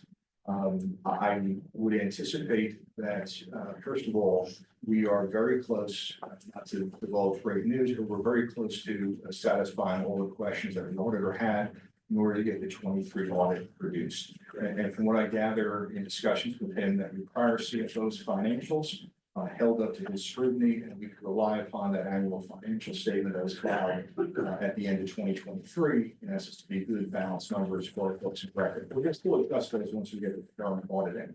With regard to a corrective action plan, I couldn't speak to that, but having been on a number of calls, both with rating agencies, Standard & Poor's, Moody's, and also with the county when we do this type of thing, I've never been asked by any of those companies. And when we look at the available financial documents, short of an audit being published by our auditor, Bob Oliva, we have to rely on the next best thing, would be the annual financial statement. Having looked at last year's annual financial statement, I would tell you that your predecessor CFO inherited some very difficult books and records in order to make heads or tails of. And that's just what I'll say about that. So I'm very happy that you had somebody who's qualified, credentialing, and was able to make, as I often say, he was given I say to anybody who's given a lot of bad financials or tough financials, it's like giving a plate of spaghetti to somebody and they repackage it straight in the box. It's not easy to do. So I'm very happy, and once we get the annual financial statement produced for 12/31/24, we have until the beginning of March to do that. We're working on that in addition to the financial schedules, so that Bob Oliver, I believe it's reappointed, he'll actually be able to conduct an audit and not have questions that basically were here before. I believe Mr. Gartz, who was your former CFO for about a year. This was from I'll just leave it at that. I'm not here to bash anybody. Sure, no. But he definitely did a great job in trying to get things together. And I just had one more question, since the topic has been about the church. So when the church property is sold, would the proceeds from that then pay the bonding that was taken to do the purchase, do all the engineering and demolition and everything? Or would it just go into the general fund? Okay, you're asking a tough question because I'm not familiar with this, how it was acquired, why it's a township asset. So I'm gonna give it to you in a scenario that I don't know the specific facts, but I think will speak to you. If you borrowed $1 million to purchase a building, and later on you decide to liquidate that building, first of all, you'd have to basically take a portion of that debt. If you sold it for $1.1 million scenario, that $1 million would have to first satisfy that debt, because we're going to be paying debt on an asset we don't own. And the delta, the $100,000 in this scenario, would be brought in as general revenue for the municipality. It's called municipal miscellaneous revenue not anticipated, or MRNA, for the acronym. And once again, I hate to think the other way, where you sold it for 900 but paid $1 million, and now you're gonna have to pay $1 million for the debt. But ultimately, the focus, if there's outstanding debt, then you would pay that debt first, and then you would basically take it in as revenue. I've had fire companies, and not to disparage any fire company because they're the heroes running into a building while I'm running out. But in one town of Ewing, there were 3 fire companies, and they said, "Hey, listen, we sell that ladder truck.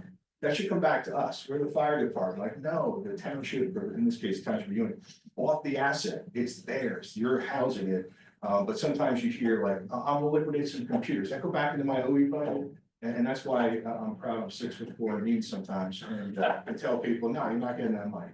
But that's how that would work. Right. If you sold a utility, for instance, you can't sell the beach, but say you sold a sewer utility, if you had a water utility, any outstanding debt would have to be extinguished, and whatever profit there would be at that point for the municipality would then be taken into the current fund. Now, you could, that could go straight to your fund balance, and you could have a fund balance policy that says, you know, we just got $2 million for whatever, and we're gonna hold on to that. We want to buffer our fund balance, but ultimately, it's a decision for the future governments that manage the finances, whether they appropriate that fund balance into as a revenue to the town. So once again, I just book it in where it has to go. It's a policy decision what you want to do with it at that point. Thanks so much for clarifying. Thanks for your presentation. Yes. I just want to thank you for your hard work on our behalf, and making it easy to understand and talking at a level, because I know this is a very complicated thing. And I actually understood like maybe, and I'm not a numbers person, and I understood like maybe a good 50% of what you just said. So I'm really grateful and I want to thank you.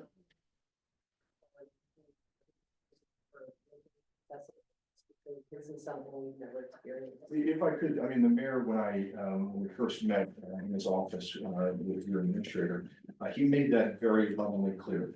That he wanted this to be a transparent finance office, because once again, if someone would pull back, then you got more questions, right? Like, how much on page 6? What's on page 6, right? But ultimately, one of the things I'm planning on doing with the administrator is that once we do a draft budget, and we have obviously the input of the governing body as to where they want to steer the ship. I love doing public information sessions. Once again, you come, we all hang out at this table at 3 o'clock on a Tuesday, whatever, and there's no stupid question. My dad, my mother was a teacher, and my dad became a lawyer. I was born.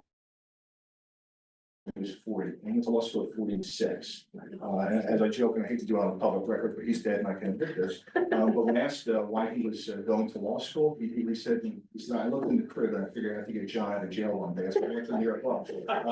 Once again, he's dead and I can tell that story. But ultimately, there's no stupid question. I've been doing this since I've been 27. And it's not boring either. Like usually, like this is the kind of thing where your eyes glaze over and you actually, you're very engaging and you made it very pleasant. And once we do that, if it's okay with you, Matt, when we have that session, come with any. Because ultimately, you might come here and maybe you have a question back there of, what's 2 + 2, but you're embarrassed or just maybe you're a public speaker. That's the venue where you can understand page by page, if there's really no smoke and mirrors in these budgets. It is basically what I gotta do to format it properly.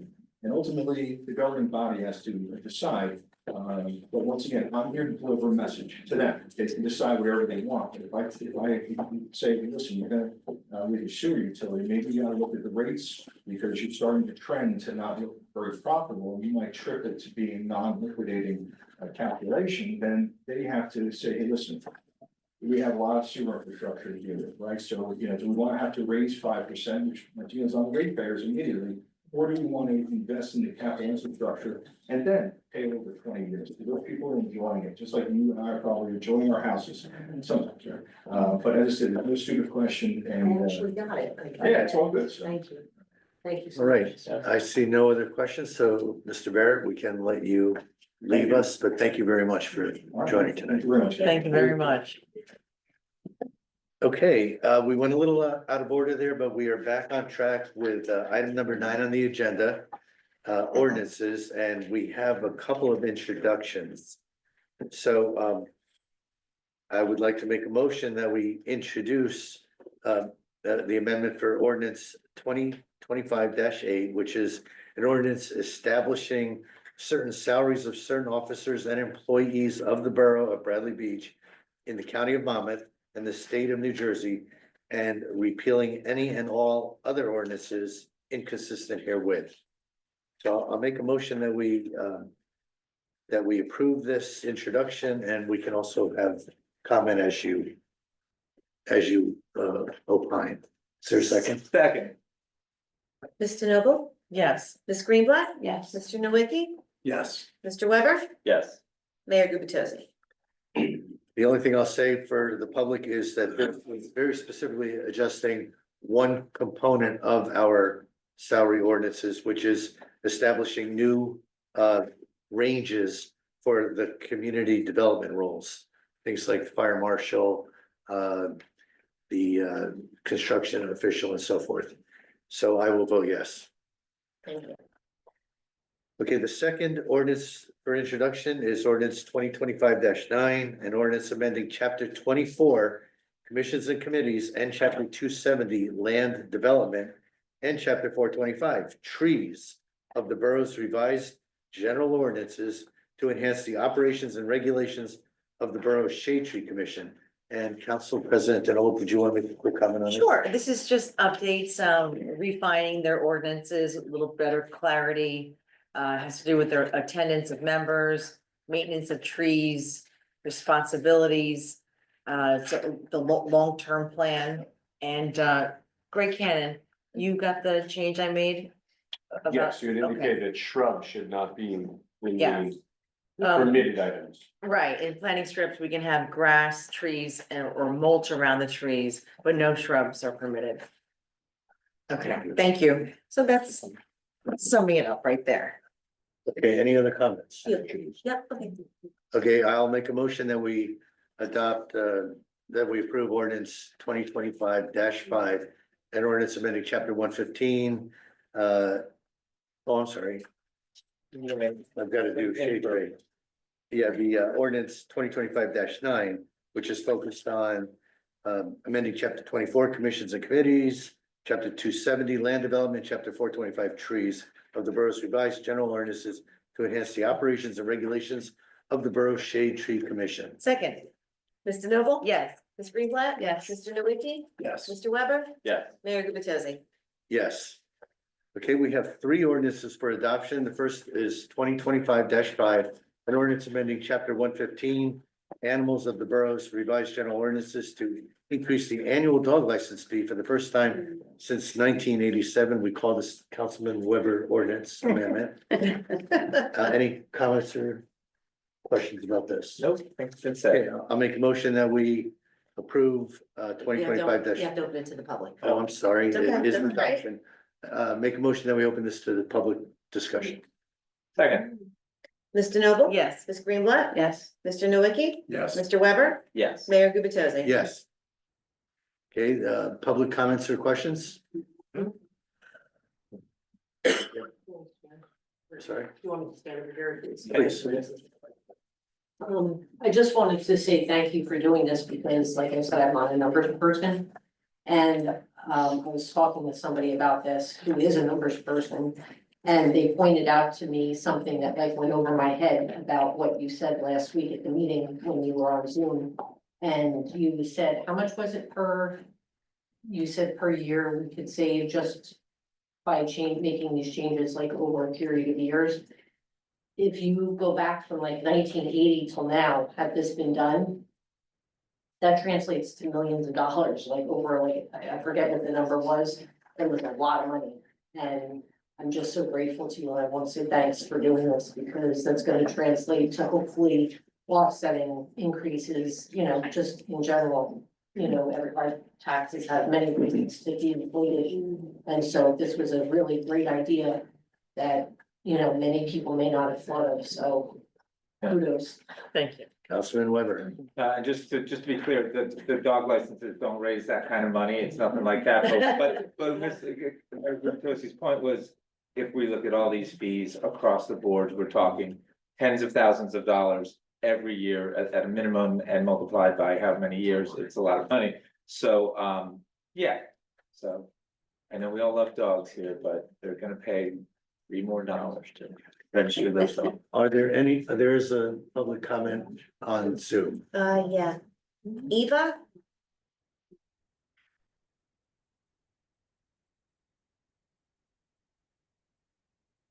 Can you hear me? Yeah. Yes. Hi, I Yes. apologize. This is my first time dialing in. So I had an unusual circumstance regarding dog licenses.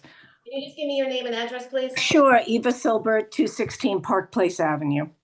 Yeah. So I received a notification to renew my dog's license. I immediately filled out the paperwork and sent the check. I then got a notification that my dog license could not be renewed because her rabies vaccine expires in November, and I'm sorry, it expires in August, and it needs to remain unexpired until November. So they sent me the check back. So I'm not able to tag my dog because I don't want to give her her shot 8 months early. So now I will have to pay the increased fee, and I will also probably get hit with a late fee because I didn't tag my dog when I was supposed to tag my dog, even though I tried to tag my dog. I don't understand why the renewal period is only January to March. Shouldn't it be every year based on when you've had your dog vaccinated? Statute. Yeah, to answer your question, it's a state statute that every town does it that way. Because it's required by the state. So what do I do? Well, and I just want to add, I don't think there's any detriment to your dog to get the rabies vaccination early. And we do run free rabies clinics. That's part of the money that you're paying. It's a fee to the state, and that helps fund these free rabies clinics that if we've done like years in the past, there'll be one at the firehouse sometime like later this year.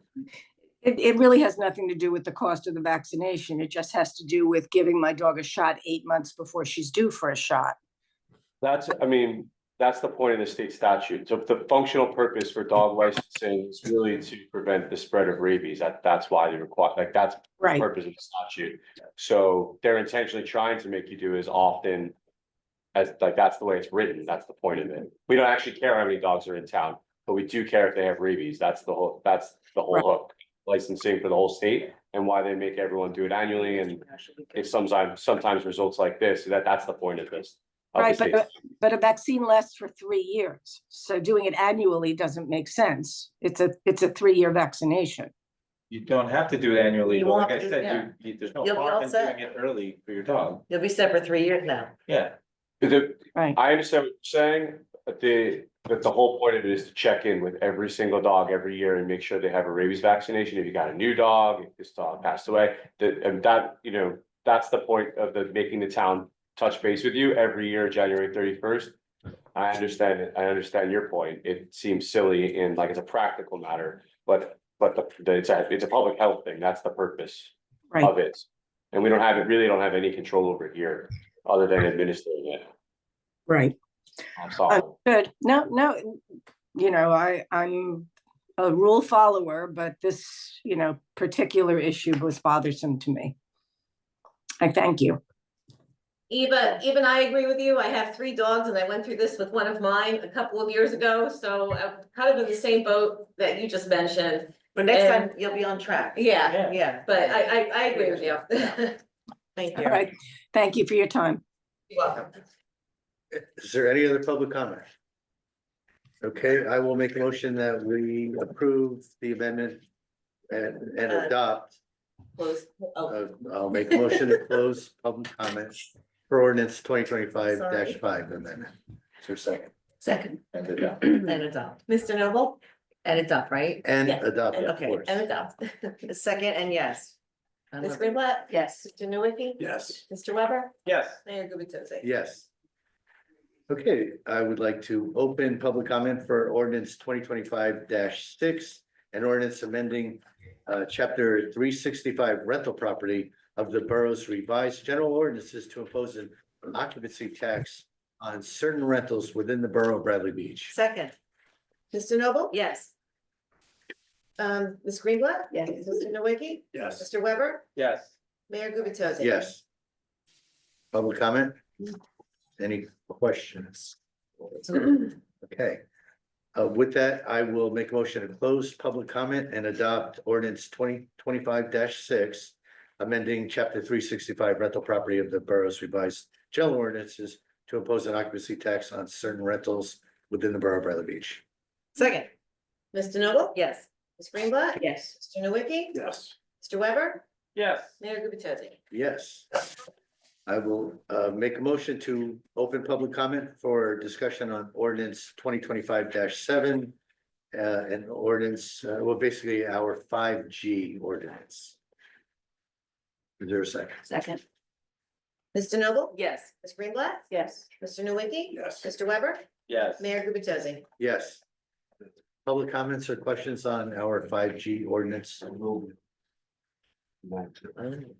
Okay, seeing no comments or questions, I will make a motion to close public comment and adopt ordinance 2025-7, our 5G ordinance. Second, sorry. Mr. Noble? Yes. Ms. Greenblatt? Yes. Mr. Nowicki? Yes. Mr. Weber? Yes. Mayor Gubatose? Yes, I know. Okay, good. So we're getting behind schedule. And you're skipping ahead too. I know. Item number 10 on the agenda, communications, there are none. Mayor, There is one. no, never mind, go to consent and I'll tell you then. So we will move to our resolutions and starting with our consent agenda resolutions. Okay, Now, if you could just make a motion that you are tabling 77, right? Yeah, 77. I know you did it at the beginning of the meeting, but because we're in the consent part, just if you can make another motion just to table it. So I can get that there. Yep, okay.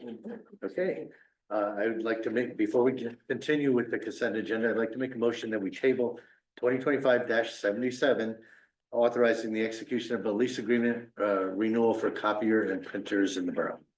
Second, Mr. Noble? yes. Ms. Greenblatt? Yes. Mr. Nowicki? Yes. Mr. Weber? Yes. Mayor Gubatosi? Yes. Thank you. Are there any questions or discussion points on consent agenda resolutions? I have one question on the bill list, and I think Matt knows what it is. Matt, do we get confirmation on Como G? Oh, Como G is one of the bands Jazz that's Fest? playing at Jazz Fest. Because the other ones are labeled Jazz Fest, and that was my suspicion, but just double checking. As usual, your suspicion was correct. Okay, and I just want to point something out about, I don't know, the way things are running differently around here, these days. President's Jazz Fest, it's this weekend, right? There's a cost, it's free to you all, it's free, there's a cost, you know, but before the event happens, you're seeing the cost right here, right now, which to my memory is different, so, kudos. And now we know who Como G is, it's, he or she, I don't know, the band, it's a band. That was my question, thanks very much. Any other discussion among the council? Okay, I'll make a motion that we adopt consent agenda items, the resolutions 2025-69 through 2025-79, Excluding 77. excluding the previously tabled item 77. Thank you. Is there a second? Second. Mr. Noble? Yes. Ms. Greenblatt? Yes. Mr. Nowicki? Yes. Mr. Weber? Yes. Mayor Gubatosi? Yes. Thanks. Okay, we'll move to individual resolutions, and the first of those is item 2025-80, rejecting all bids for the demolition of borough property located at 319 Lorraine Avenue and authorizing the re-advertisement of revised bid specifications requiring the post-demolition grading of the aforesaid property. Is there, I make a motion to approve this resolution. Is there a second? Second. Mr. Noble? Yes. Mr. Nowicki? Yes. Mr. Weber? I'll abstain. And Mayor Gubatosi? Yes. And Ms. Greenblatt? Sorry about that. Off order. Okay, individual resolution 2025-81, authorizing the award of professional engineering services with Leon S. Avakian, Inc. for improvement to Ocean Avenue and the Promenade. And I'll make a quick comment about this, and then I'll open it up to other discussion. But the council has asked Avakian, the engineering firm, to perform an evaluation of Ocean Avenue, specifically and primarily focused on establishing 2 pickup and drop off areas for handicapped individuals that are wheelchair bound. And as well, evaluate our site triangles, because we've had many concerns raised about challenges in seeing oncoming vehicles as people pull out of the east-west streets onto Ocean Avenue. So anyone who looks at the resolution, there's a $7,500 fee that has been proposed by Avakian to perform this analysis for us. Any comments or questions? Okay, I make a motion that we approve 2025-81, authorizing the award of professional engineering services for Leon S. Avakian, Inc. Second. Mr. Noble? Yes. Ms. Greenblatt? Yes. Mr. Nowicki? Yes. Mr. Weber? Yes. Mayor Gubatosi? Yes. Do I need to motion again to table the next 2? Greg, what's your opinion on that? He tabled them in the beginning. of the 82 and meeting. 83, We're the okay. only, the other one was different because it was on the consent Yeah, agenda, so we wanted to be okay. clear about it. Thank you. We're gonna vote on that. That's what I thought too. Okay. So we will move forward with item 2025-84, approving a fair and open professional service contract with Cannon and McGuinn LLC as borough attorney. I make a motion that we approve. Second. Mr. Noble? Yes. Ms. Greenblatt? Yes. Mr. Nowicki? Yes. Mr. Weber? Yes. Mayor Gubatosi? Yes. 2025-85, authorizing the award of professional alternate labor attorney services with Jonathan Cohen of Plosia Cohen Law Firm. I make a motion that we approve. Second, Mr. Noble? Yes. Ms. Greenblatt? yes. Mr. Nowicki? Yes. Mr. Weber? Yes. Mayor Gubatosi? Yes. Resolution 2025-86, approving a fair and open professional services contract with Leon S. Avakian Inc. as Borough Planner. That would be Jen Beam. I make a motion that we approve. Second, Mr. Noble? yes. Ms. Greenblatt? Yes. Mr. Nowicki? Yes. Mr. Weber? Yes. Mayor Gubatosi? Yes. Resolution 2025-87, approving a fair and open professional services contract with Ruderman and Roth as Borough Labor Attorney. Make a motion that we approve. Second, sorry. Mr. Noble? Yes. Ms. Greenblatt? Yes. Mr. Nowicki? Yes. Mr. Weber? Yes. Mayor Gubatosi? Yes. Item 12 on the agenda, announcements. There are no official announcements today. Item 13A, the administrator report. Sorry, I know we're running a little late. Want me to? I would love to have you present. Oh. Late is early when you're ready. This is nothing. This is not like. So, and one thing, one of the things that we want to do under the mayor's directive is increase transparency. And I can tell you that when you talk about having a large, gap that you're able to borrow, and you think, well, you'll never use that, I can tell you from personal experience that if a natural disaster negatively impacts your community, it's nice to have that amount that you can borrow quickly, knowing that FEMA will come in and pay it off. So before you know it, if something bad happens, you can borrow $20 million, 6 9 months later, you can pay it off, but having that ability there is something that, you know, don't take for granted. Unfortunately, someday you may need to use it. I want to bring everyone up to date on the union contract with Local 152. We continue to have meetings on it. Mayor Gubatosi, as many of you know, is a recovering CPA. He loves spreadsheets. He has done a remarkable job figuring out folks' salaries. We have some folks that are on salary and also getting hourly wages. We have people getting stipends. We have people with longevity pay. We have people who we're not paying the right amount to. It is literally all over the place. I sit there and just kind of let my jaw drop and watch him just go through the process with his spreadsheets to figure it out. So the last meeting we had, we presented basically to the union, everything internally that we have, fully transparent. We're waiting to hear back from them, hopefully in the next week or two, to finally bring something to the council for their approval. If not the last meeting in February, hopefully the first meeting in March, but it is certainly moving forward. The other challenge with the union is, and this is unusual, there are both white collar and blue collar employees in the same union. Typically, those are bifurcated into separate unions. Beach lockers.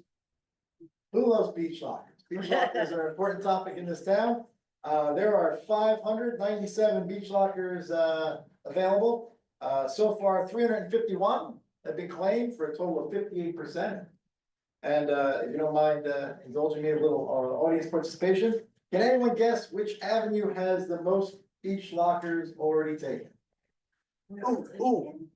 Fourth Avenue. Fourth Avenue. You know why? Because it's the surfing beach and everybody loves surfing.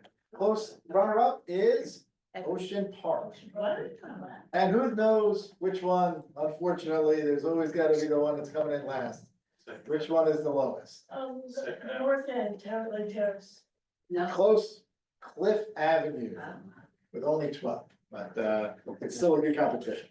The other thing, you know, Councilman Weber mentioned tourism. So after events like we're gonna have this week, I'm gonna have our tourism director, Amy Hall, put together a report.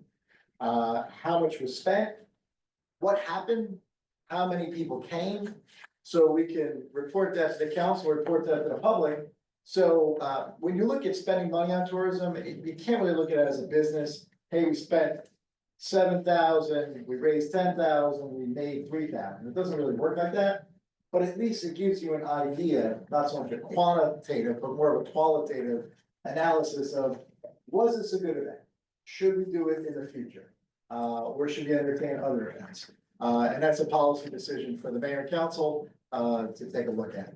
But we should have that report for you at the next meeting regarding the Jazz Festival. And can I just add, I know I just talked about the cost of the events, it's on the bill list, but it's being paid for from tourism, so that's fees that other people pay. It's not your tax money, is what is the point.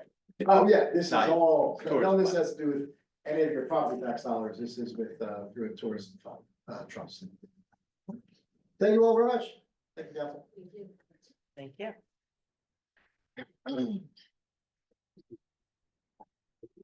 Okay, thank you, Matt. Next on the agenda, mayor and council reports. Let's start with Mr. Councilman Weber. Okay, I gotta get my final notes for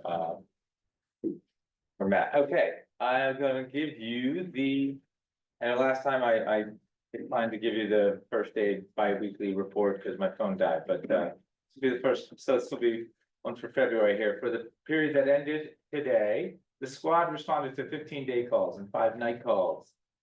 For a total of 20 calls, 15 were for medical, 5 were for fire.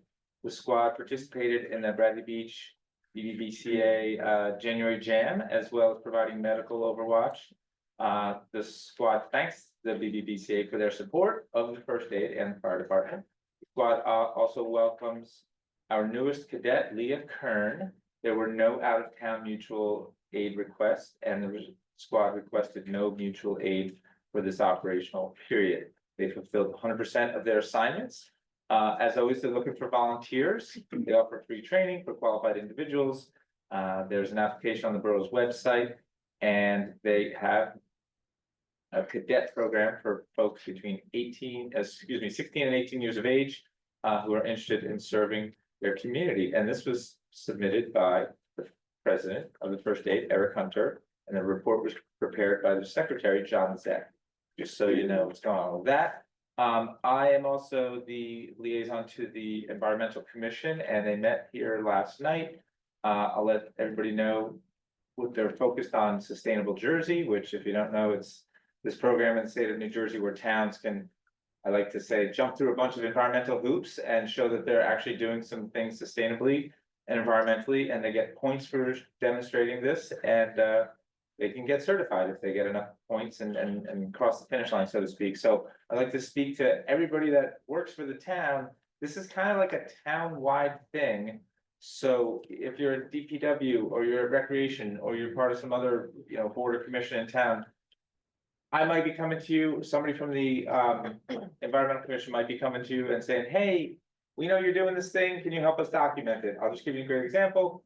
Went to the police yesterday and said, the police, they do the drug take back program. Twice a year, you can go bring your unwanted prescriptions, bring them to the police, it's safe and secure. And that's actually something we get points for in Sustainable Jersey. So that's just an example. And I took care of that one yesterday. It was basically an email, and I'm gonna get the information back from the police department. But so for our administrator or anybody from other departments that's listening, we're gonna be coming to you and we're gonna be asking you, because believe it or not, you're doing things that help us get points for Sustainable Jersey, and we wanna get them all. So that's coming. It's actually in our first crack at it's like the next few weeks too, so we'll be coming soon. I'm liaison for the DPW, and I sat down and had a meeting with Diageo after he got over a pretty good illness over the last week, and talked about a bunch of things. Something I think the public should be aware of. There are a bunch of those ash trees on the 600 block of Brinley. They get that disease, it's the emerald ash borer, so they're all gonna come down. So I'm telling you now, nobody has to call and freak out that 6 trees are gonna come down. 5. It's 5 trees, but it's in 600 block. And but they all have this disease. They're not getting any better. They might stay up for another 10 years, but they're not getting any better, and there'll be a hazard, and we'll get some new trees in there. And I had a great discussion with Biagio about lockers and all sorts of other things. And I did the same thing for community development. I'm the liaison there. I sat down with the new community development director, Pam Valentine, and I think it was already mentioned tonight, but people should know there's a sign on the door at the Biazi Center when you go into community development and at the counter, and they're all over the place. It's a sign, it was up actually probably over a week ago, proactively telling people, as of February 1st, the town's gonna be collecting, this fee. It's to go to that Affordable Housing Trust Fund, so it's 1.5% on the increased value if you're improving your home or residence. And it's 2.5% if you're improving a property and it's non-residential. So that's the fee that was mentioned earlier that we should have been collecting for the last few years, but we're gonna start collecting it now. So in my estimation, I think more has happened in affordable housing in the last month in this borough than has happened in the previous 25 years, which was the entire round 3 of affordable housing. And we did deal with the salary ordinance today. All those folks work at in the community development department, but I just want people to know it's not necessarily 4 different people. Some of those can all be done. In fact, they could all be done by one person, but it seemed like it's 4 different jobs, but it's probably gonna just go to 1 or 2 people. So that's basically my report. Thank you, Councilman. We're gonna turn to Council President DeNoble. Thank you, Mayor. The Bradley Beach Shade Tree has a meeting tomorrow night, so I'll cover that in the next meeting. Tourism, as we all know, is the Jazz Festival is this weekend, Friday and Saturday. There'll be 6 bands and over 25 musicians in total. They have promoted the Restaurant Row via guest emails and offer to help with reservations. It's gonna look like it's gonna be a lot of fun, and it supports the businesses, and it gives people a reason to visit Bradley Beach in the dead of winter. Then after that, I did attend the Bradley Beach Board of Ed meeting on January 28th. They were celebrating School Board Recognition Month, a time when residents can acknowledge the contributions made by our local school board members. And the Bradley Beach Board of Ed is a dedicated group of volunteers fostering a supportive learning environment where students can achieve academic, emotional, and social growth. And over the past 3 years, the students' performance at the Bradley Beach Elementary School on the the New Jersey Student Learning Assessment, NJSLA, has improved significantly. They have seen a 15% point increase in mathematics and 14% point increase in English. These gains reflect the collective efforts of the educators, the students, the families, and the board's commitment to their academic excellence. But beyond these test scores, the district has achieved several notable recognitions, including Sustainable Jersey Silver certification, recognition by the New Jersey Safe Routes to School program, Kindness certification for 2024, recognition by the New Jersey Center for Inclusive Education. They launched a dual language pre-K program. They had the implementation, thank you, of Advocate for middle school. Obviously, I didn't go to Bradley Beach Elementary. Increased community outreach and family workshops, inauguration of their first ever autism program, enhanced high school readiness programs to support students transition beyond Bradley Beach Elementary School. And in addition to the custom cards and posters decorated by the students, the board celebrated with a perfect audit report. I would just like to give a big round of applause to our superintendent, Dr. Heidelberg, our school business administrator, David Tonzolas, and these volunteers that are members of the Board of Ed, past and present.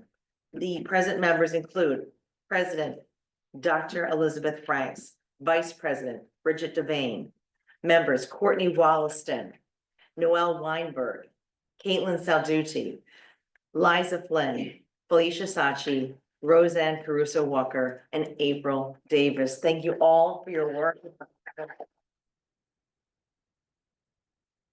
I may, Mayor, I have Dr. Franks is in the office. If you don't mind, she could come up and just give us a couple sentences. We'd really appreciate it. Please do. Dr. Franks. Thank you. Thank you, Mrs. Noble. I just want to thank you for your liaison and the support that you've given the Board of Education. We really have been working very hard to improve outcomes for our students. And we've been, I think, quite successful. We have a great administration, and thank you for mentioning our audit. We're very proud of it.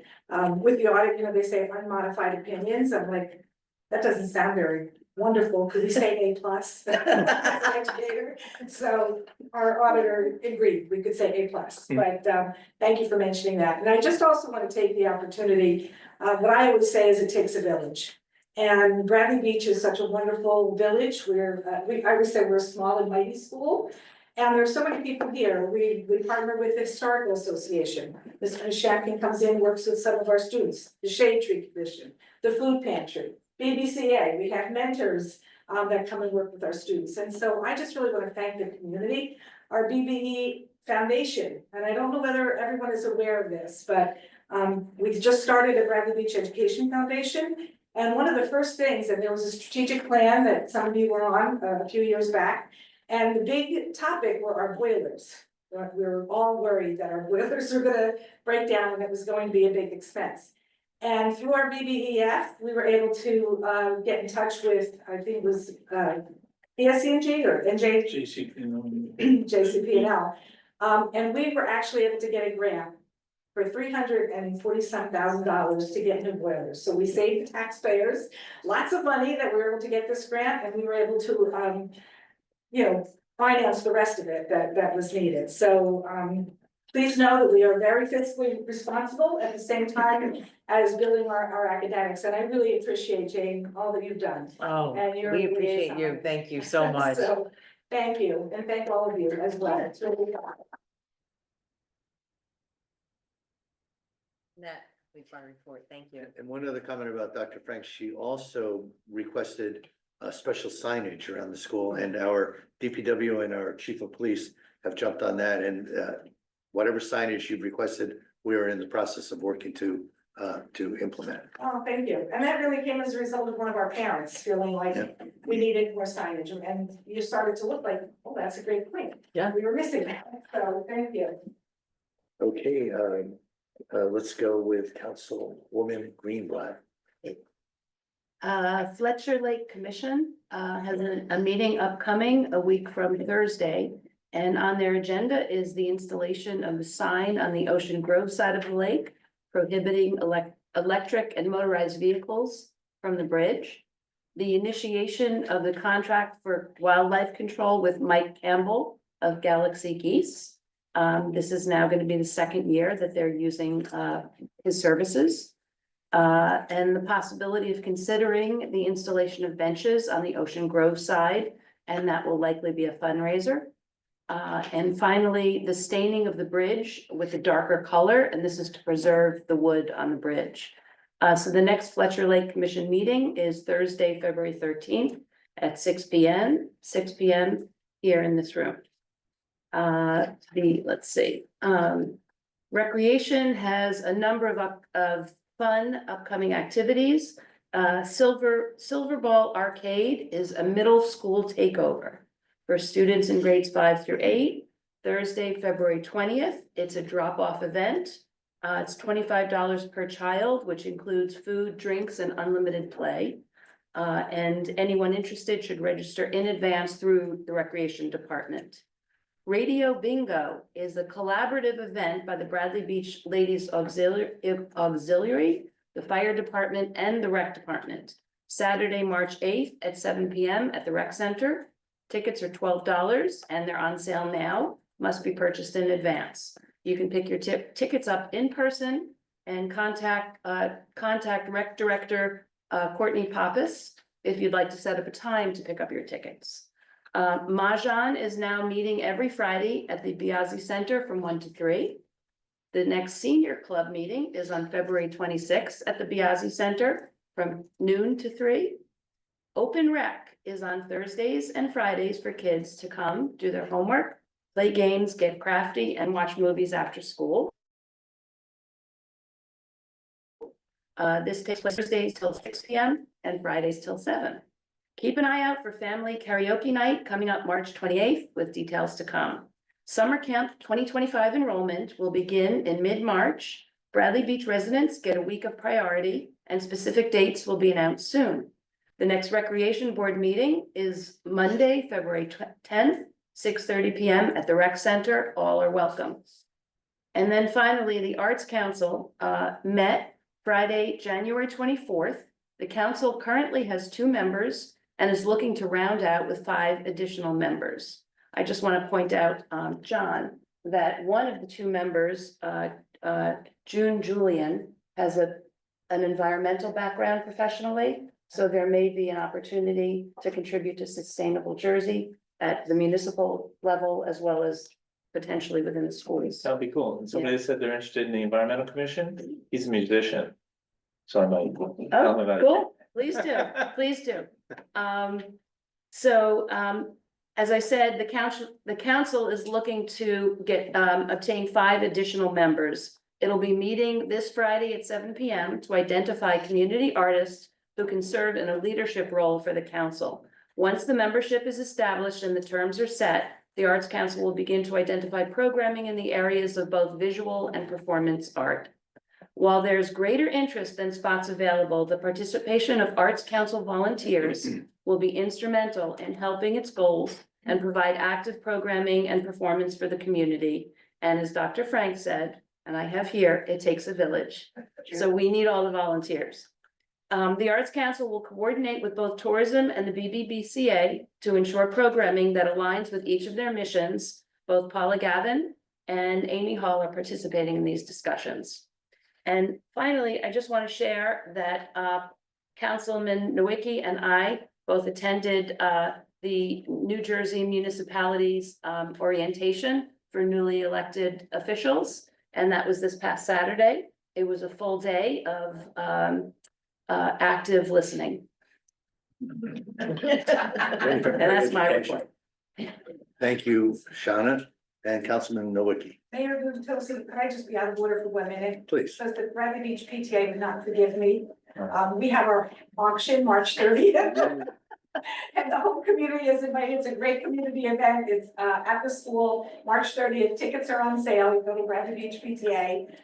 And just to remind you, it's been mentioned, the Jazz Festival, but no one has said that it's at the Bradley Beach Elementary School and in our beautiful auditorium. So those are 2 things I forgot to mention. Sorry, thank you. And March 30th is March the 30th, PTA. yes, get your tickets early. Great, thank On my you, calendar. Got it. Councilman. Thank you. The Sylvan Lake Commission meeting is here February 20th, 2 weeks from this Thursday. The fire department, for the month ending January 31st, the fire department responded to 8 day calls and 2 night calls for a total of 10 calls. 4 were fire alarm activations. 1 was a carbon monoxide alarm activation. 1 was an elevator rescue. 1 was a natural gas leak. 2 were power lines sparking, which we heard a lot about that on social media. And 1 was a lift assist for a first aid call. The department conducted 1 training for engine operations. There were no mutual aid requests, and I'm happy to report we have 1 new firefighter application pending. The department fulfilled 100% of our assignments for this operational period. We are still looking for volunteers for the fire department and offer free training for qualified individuals. Anyone wishing to volunteer for the fire department may inquire through the borough's website. The police department, officers made 1 warrant arrest during the last 2-week period. In addition, there were several motor vehicle stops and summonses issued for various traffic offenses. Officers responded to and investigated 5 motor vehicle crashes. It might be a little bit to do with the weather that we were having. Over the past weekend, an unknown person entered a parked unlocked motor vehicle in a 200 block of Newark Avenue and removed contents from the vehicle. This is being investigated by our detective bureau. All residents are reminded to please lock your vehicles and do not leave any valuable items inside your vehicle. And then lastly, just to build on what John mentioned on the VBCA event, the January Jam was a great fundraiser for our first responders. And this is really important because a lot of our, there's a lot of volunteers and 1 is municipal aid, but the other part of it is donations. And so that was a great fundraiser. So, and there'll be others, so come on out, bring your checkbooks. And also there was a recognition day for first responders at UVA this past Sunday. And if you don't, or you haven't, just reach out if you see any of our first responders and just tell them thank you. And that's my report. Thank you, Councilman. Um, Okay, so my report, I'm gonna try to keep this pretty quick, but there are a lot of really exciting things happening in the borough right now.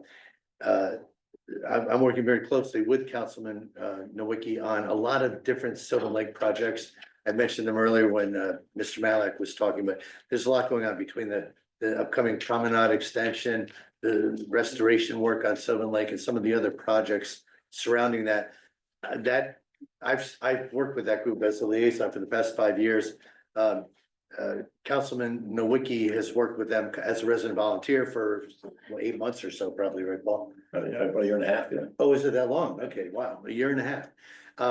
And I think both of us would say that we're seeing progress like Bradley Beach has never seen before in this area. We've got funding, and I'll thank the prior administration for a lot of that current funding for the bulkhead.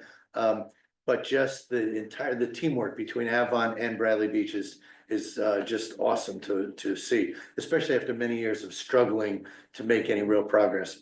And I see Mr. Politi in the audience. I know, Peter, your wife has been instrumental in helping us achieve a lot of that progress.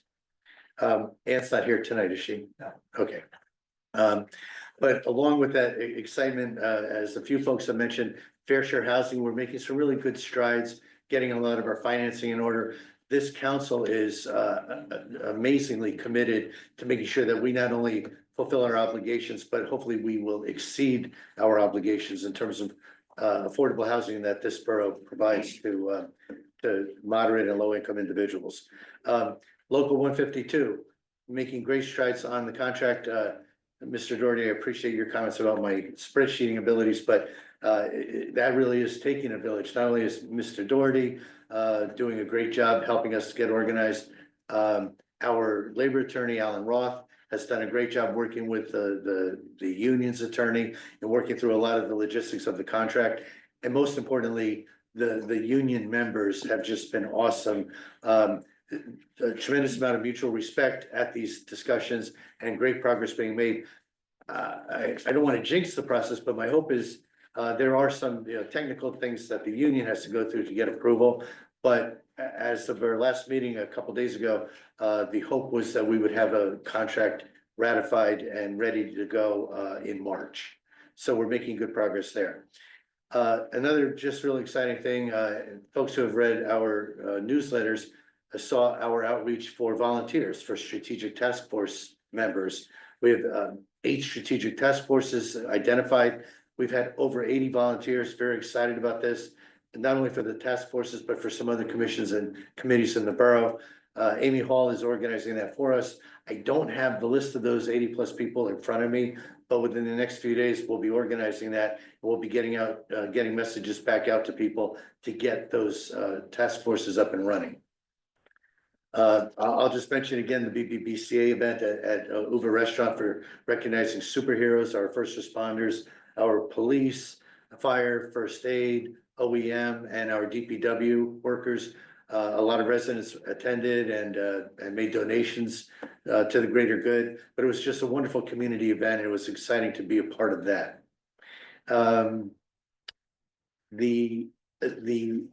I referenced earlier that we tonight hired Avakian, the engineering firm, to help us look at beach handicap access, especially while we're looking at our 2 specific loading and unloading areas. It's on a county road, so we have to get county permission. We have to get our chief of police's approval that it's safe, and also get engineering approval. But the goal is to really focus on having 2 very meaningful access points for wheelchair bound individuals to our beaches.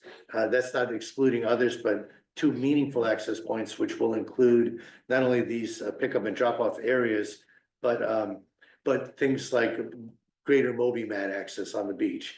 Right now, we've had 4-foot wide Moby mats, and that's not a heck of a lot of width for a 3-foot vehicle. You got about 6 inches on each side if you're in a wheelchair, and you could fairly easily run off the Moby mat. So we will be creating greater access to the beach area for wheelchair bound individuals at 2 locations to be determined. I just want to give everyone a heads up. The Borough Council is engaged in conversations with an old friend, I don't know how many of you might remember, but a number of years ago, 4 or 5 years ago, we hired an organization called Host Compliance. And Host Compliance, what they do is they evaluate in any given municipality, in this case in Bradley Beach, how many homes are advertising short-term rentals. And the reason this is a very important function is because we do have a registration ordinance in place that anyone who's renting short-term, long-term, whatever, has to just fill out registration information for the borough. It's very likely that not everyone is registered yet. What Host Compliance does is they look at short-term rental advertisements across 70 some odd websites. And they will identify to the borough who's advertising short-term rentals, and we'll be able to match that up against our registration forms to make sure that we've got everybody accounted for. But it's going to be a very proactive process to make sure that we have 100% participation in complying with our ordinances. So very excited. You'll probably hear more about that at our next meeting. We'll probably have a proposal to actually hire that organization as we did a number of years ago. And then the administration at that time canceled that contract, but we're looking at reestablishing that. And finally, and probably most exciting, our Bradley Beach Elementary School third graders have officially scheduled to come out to the borough, to municipal offices and learn about municipal government on February 27th. And while most of my colleagues know about this, they will all be officially invited to flaunt the rules about gathering as a quorum, because we're going to meet these third graders and we're going to introduce them not only to the governing body, but also to a lot of our department heads, hopefully get them to experience what it's like to be on a fire truck and maybe a first aid ambulance, and probably learn a lot from our business administrator, Mr. Doherty, because you've got a youngster I met yesterday who's pretty good at basketball, and let them know that there's a lot of different career paths they can follow. So anyway, that's going to be a lot of fun. That's scheduled for February 27th. And that otherwise concludes my report, and we can open it up to public comment. Yes, Rick.